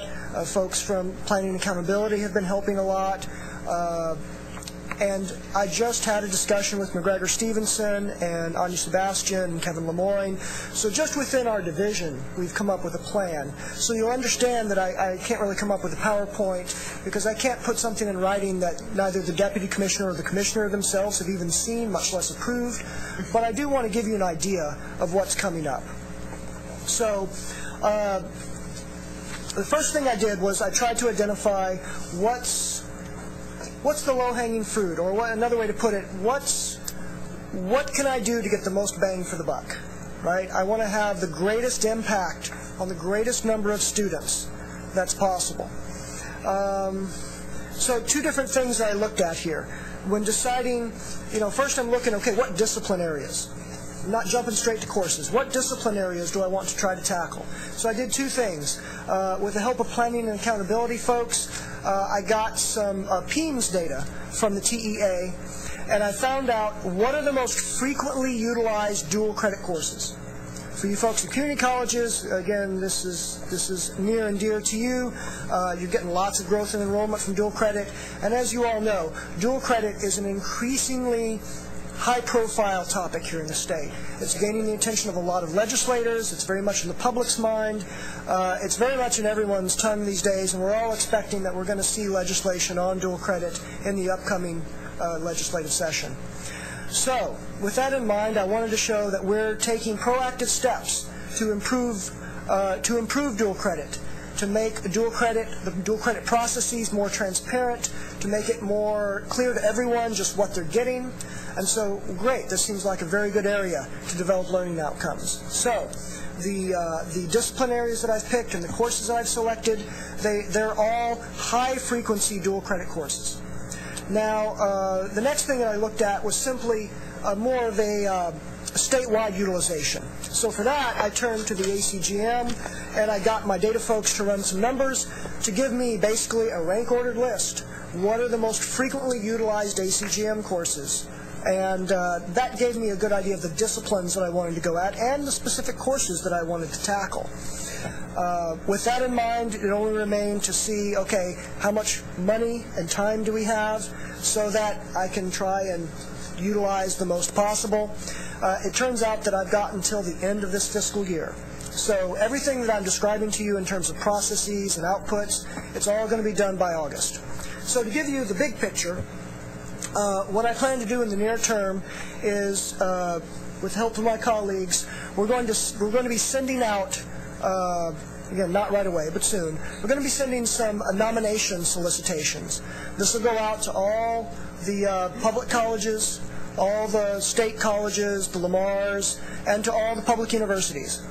We'll ask them to nominate faculty in the discipline groups that we've selected, and that'll be the basis for our faculty groups, right? So we'll have a faculty group for each of the 5 or 6 areas that we've selected, and we'll pull people from as wide an array of different institutional types, different regions, and so forth as we can, as we have in the past. Danita, I know you're familiar with the processes that we used in the field of study curricula. You were on one of those committees.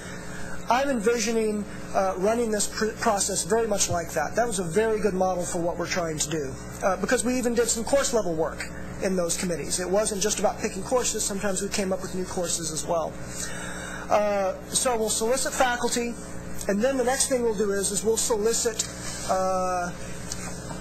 syllabi.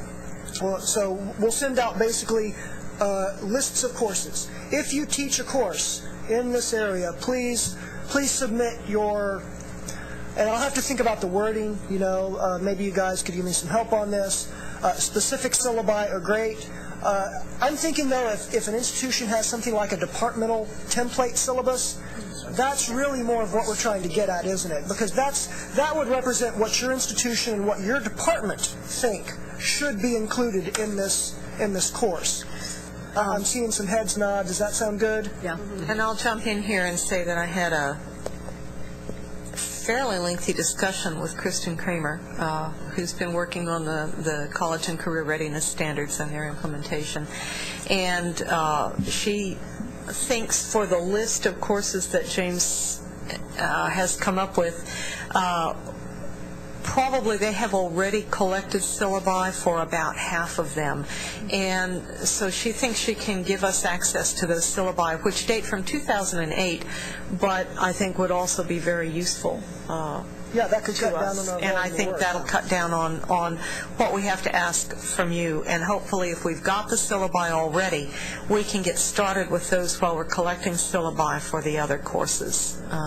And in fact, Kristen and I are going to meet either later today or later this week, and I'm guessing maybe tomorrow or the next day, because she has some ideas about how they might, in their implementation of CCRS, how they might be able to leverage the work that we'll do with the ACGM courses. So it's really nice to see some of these things that we've sort of been working on separately coming together in a way that could be mutually beneficial.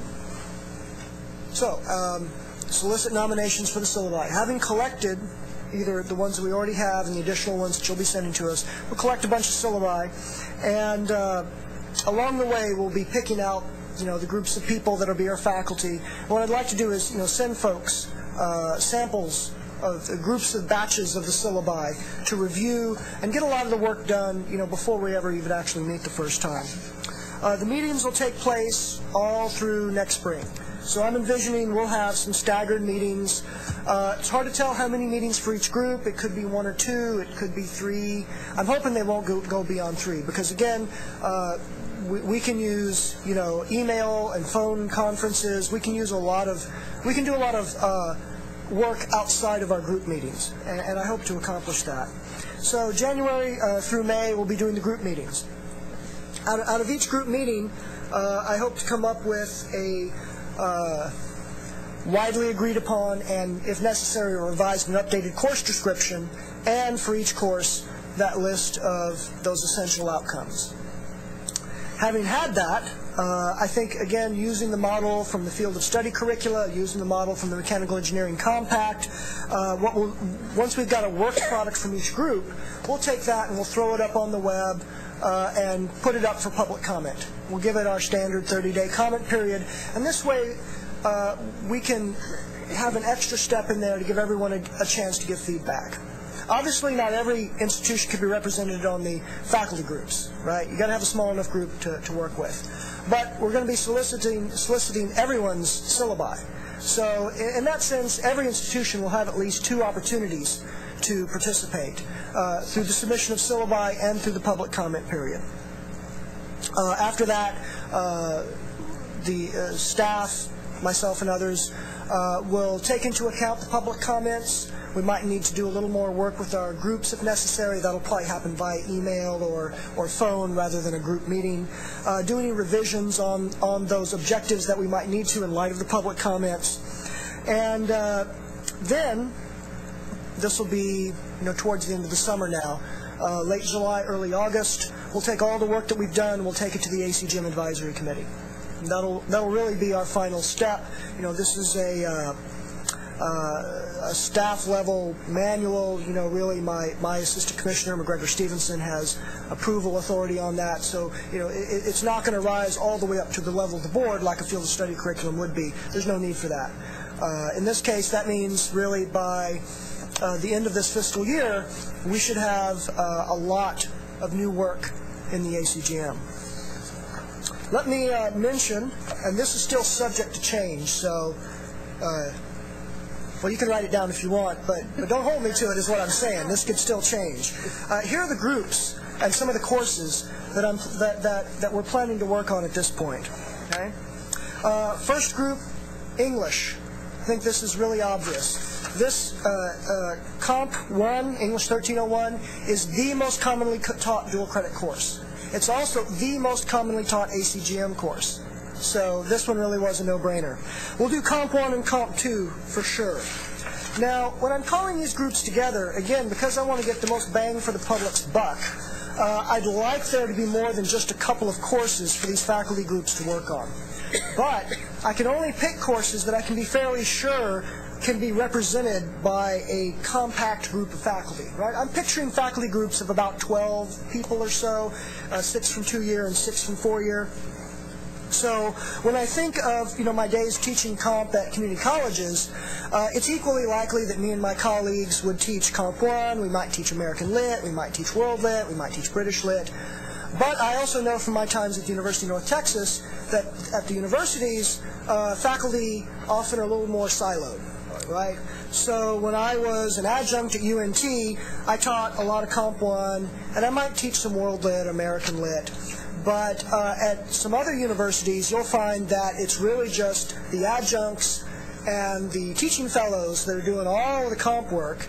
Maybe some of the adjuncts are doing the big sections of American Lit and Brit Lit, but the full professors, they're not even touching this stuff a lot of the time, unless maybe they're young and they just want to do it, right?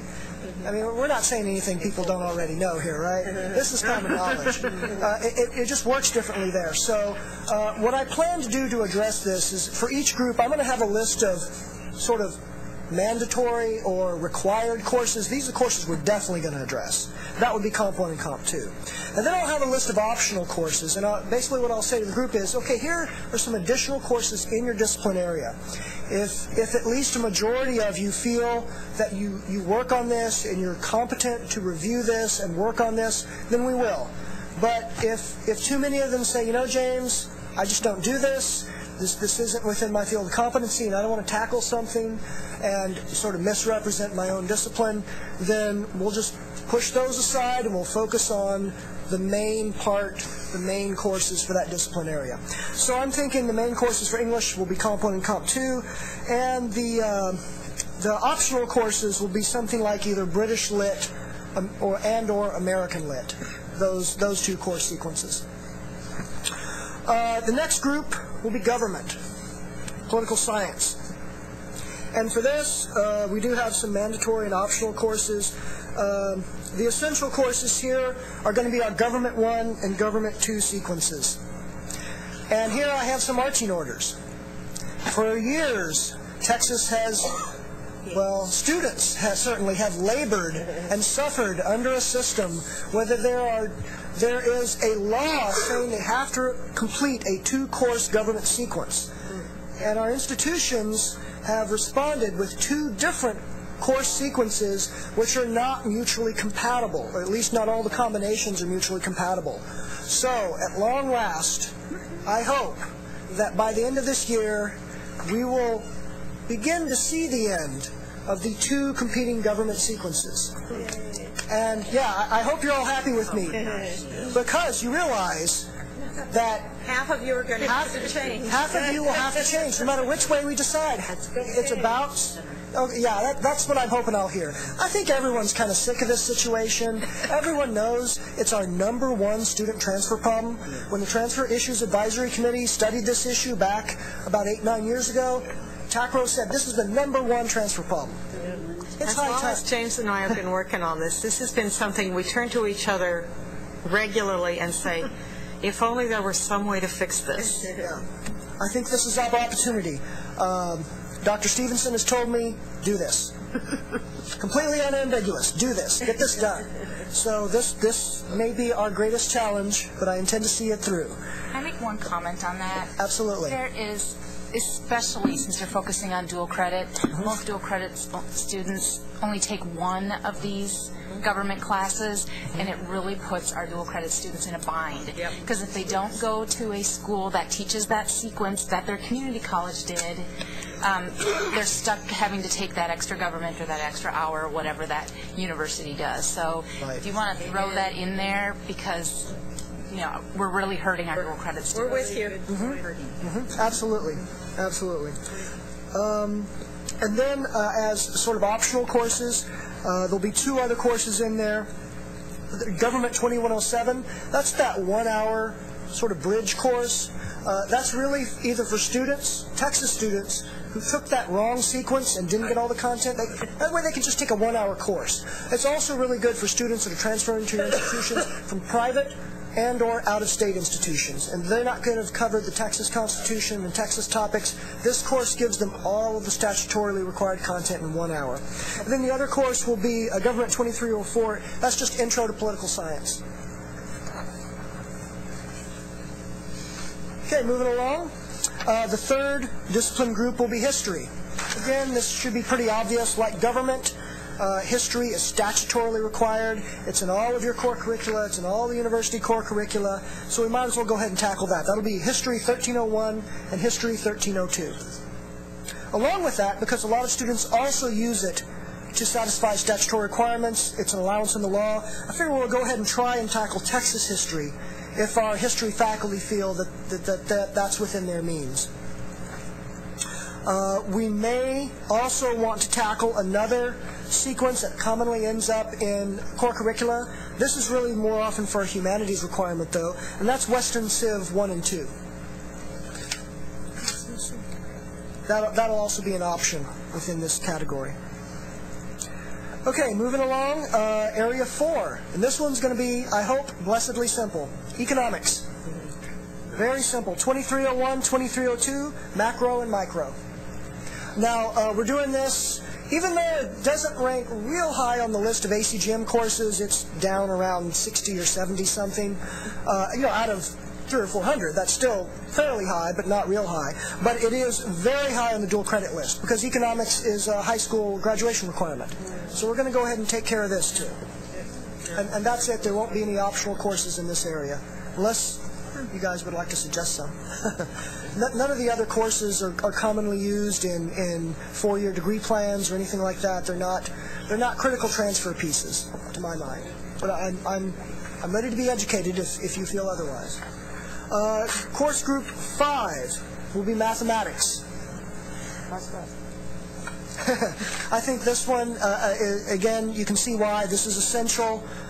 It's, especially for our community college students, calculus is not going to be the first college-level math course that they take. Yes, there's some chuckles, I know.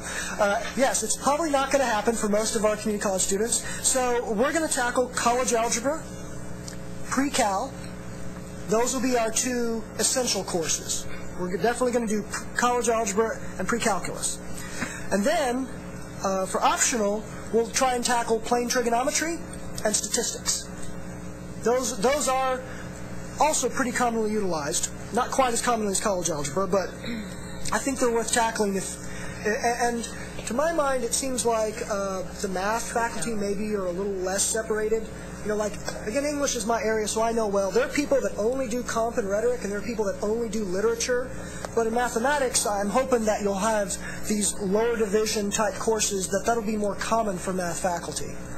If you put more emphasis on the statistics, would that then, because we know that is a really good option for so many students, and four-year institutions might be more likely to take it for transfer if you put it as one of the ones they would actually do? It's always been. I know, but it's always been part of it. I know, but if you go in and look at requirements in four-year institutions, many of them don't have statistics. That's right. So if you put it in there as the one that they have to do, maybe it would make them have more discussion across the 2 levels. That's just a thought. Okay, I'm going to take a note here.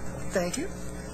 I think statistics could end up being particularly important. If any of you have heard about the Statway project, I've also been roped into that, and I'm happy to be there. It's a really exciting project, and that rests on statistics, so it might be an especially good idea to do statistics for that reason. Okay, I'm going to take that under advisement. Any other comments on math? Okay. The other 6, the possible 6th group I think we're probably going to end up doing 6 groups. I think I have enough funding for 6 groups. It's just a matter of staff time and just overall time. Can we get 6 faculty groups done between now and next July or August? Probably. I hope so. I hope so. Oh, sure, it's just a little legislative session. Nothing to keep us busy or anything. So the 6th course group will be biology, and for there, I think our mandatory or required courses are pretty obvious. We're going to do biology 1 and 2 for both majors and for non-science majors. So that's 1406, 1407, and 1408 and 1409, and all their associated courses, the lecture lab separates and all that stuff. If you put these together with the calculus, physics, and chemistry that already got done as part of the Mechanical Engineering Voluntary Transfer Compact, I think it's going to be a pretty robust group of courses with state-level essential student learning outcomes. This doesn't mean that your faculty member who wants to add 3 more learning outcomes wouldn't be able to do that, but at least it gives us a basis. And I think we've learned from the mechanical engineering group, because when they really got physics faculty to sit down and talk about physics 1, physics 2, or the calculus sequence, it wasn't so much what needed to be taught, it was the order in which things needed to be taught so that students wouldn't be trapped by transferring to a place that expected you to know stuff which would have been taught the following semester at the sending institution. And I think it's going to be a good group of courses. Not to add any to your plate, but quite often the elementary, like education majors, use the geology classes. Any chance that those would get, historical and physical geology would get added to the list? And then within the physics, I know you've already done the ones for the mechanical, and those look great, by the way, but astronomy 1 and 2 in the physics areas, there's a lot that we see that are used by students for core. Oh, okay. These are not science majors, but yeah. Yeah, it's the core. Yeah. Geology and astronomy frequently don't have labs. James, just for clarification, is A&P in that biology group, or is it will be? Oh, I was just going to get to that. That's going to be the optional sequence there. Because A&P is widely used in the STEM disciplines. It's pretty commonly taught. So that will be an optional. Which one? In biology. Right. So I'm hoping that when we get them together, they'll say, yeah, we can do A&P as well. SEXE 1 and 2? 1 and 2? Gang, I apologize for my rudeness. I hit your car. Thank y'all. I've got to go. If you're doing it for nursing, they also do the micro and path. Okay. We just have to see how far. I know. Lots of stuff going on. I know. That's 24. So,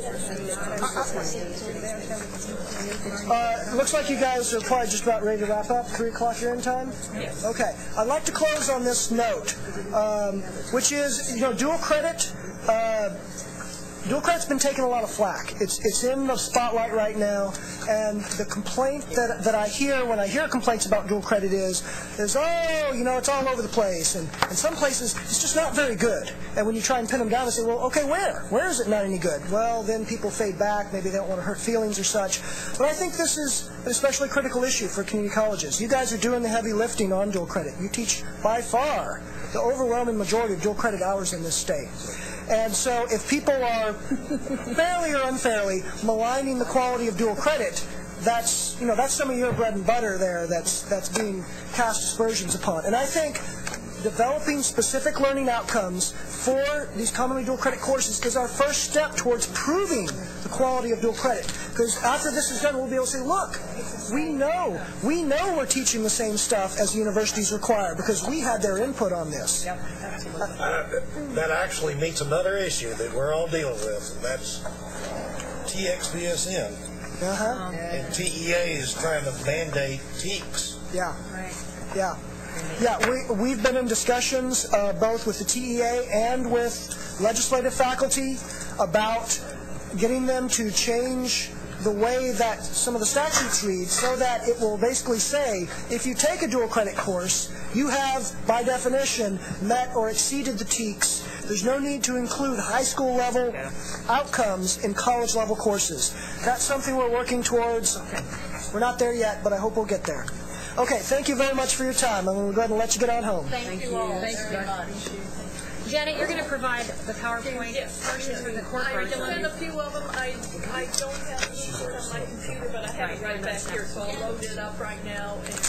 You can find more than is on the PowerPoint if you just go to the UEAC website. Well, as soon as we possibly can after each UEAC meeting, we do try and put the next set of documents on there. So, Okay. And thank you for all the visual sheets that have oh, it's pretty pictures. And thanks to all of you for hanging in there. We used up the full amount of time. I hope it was useful for you. And if there are any other topics that you would like to hear addressed in accountability meetings, don't be only one meeting again in the spring.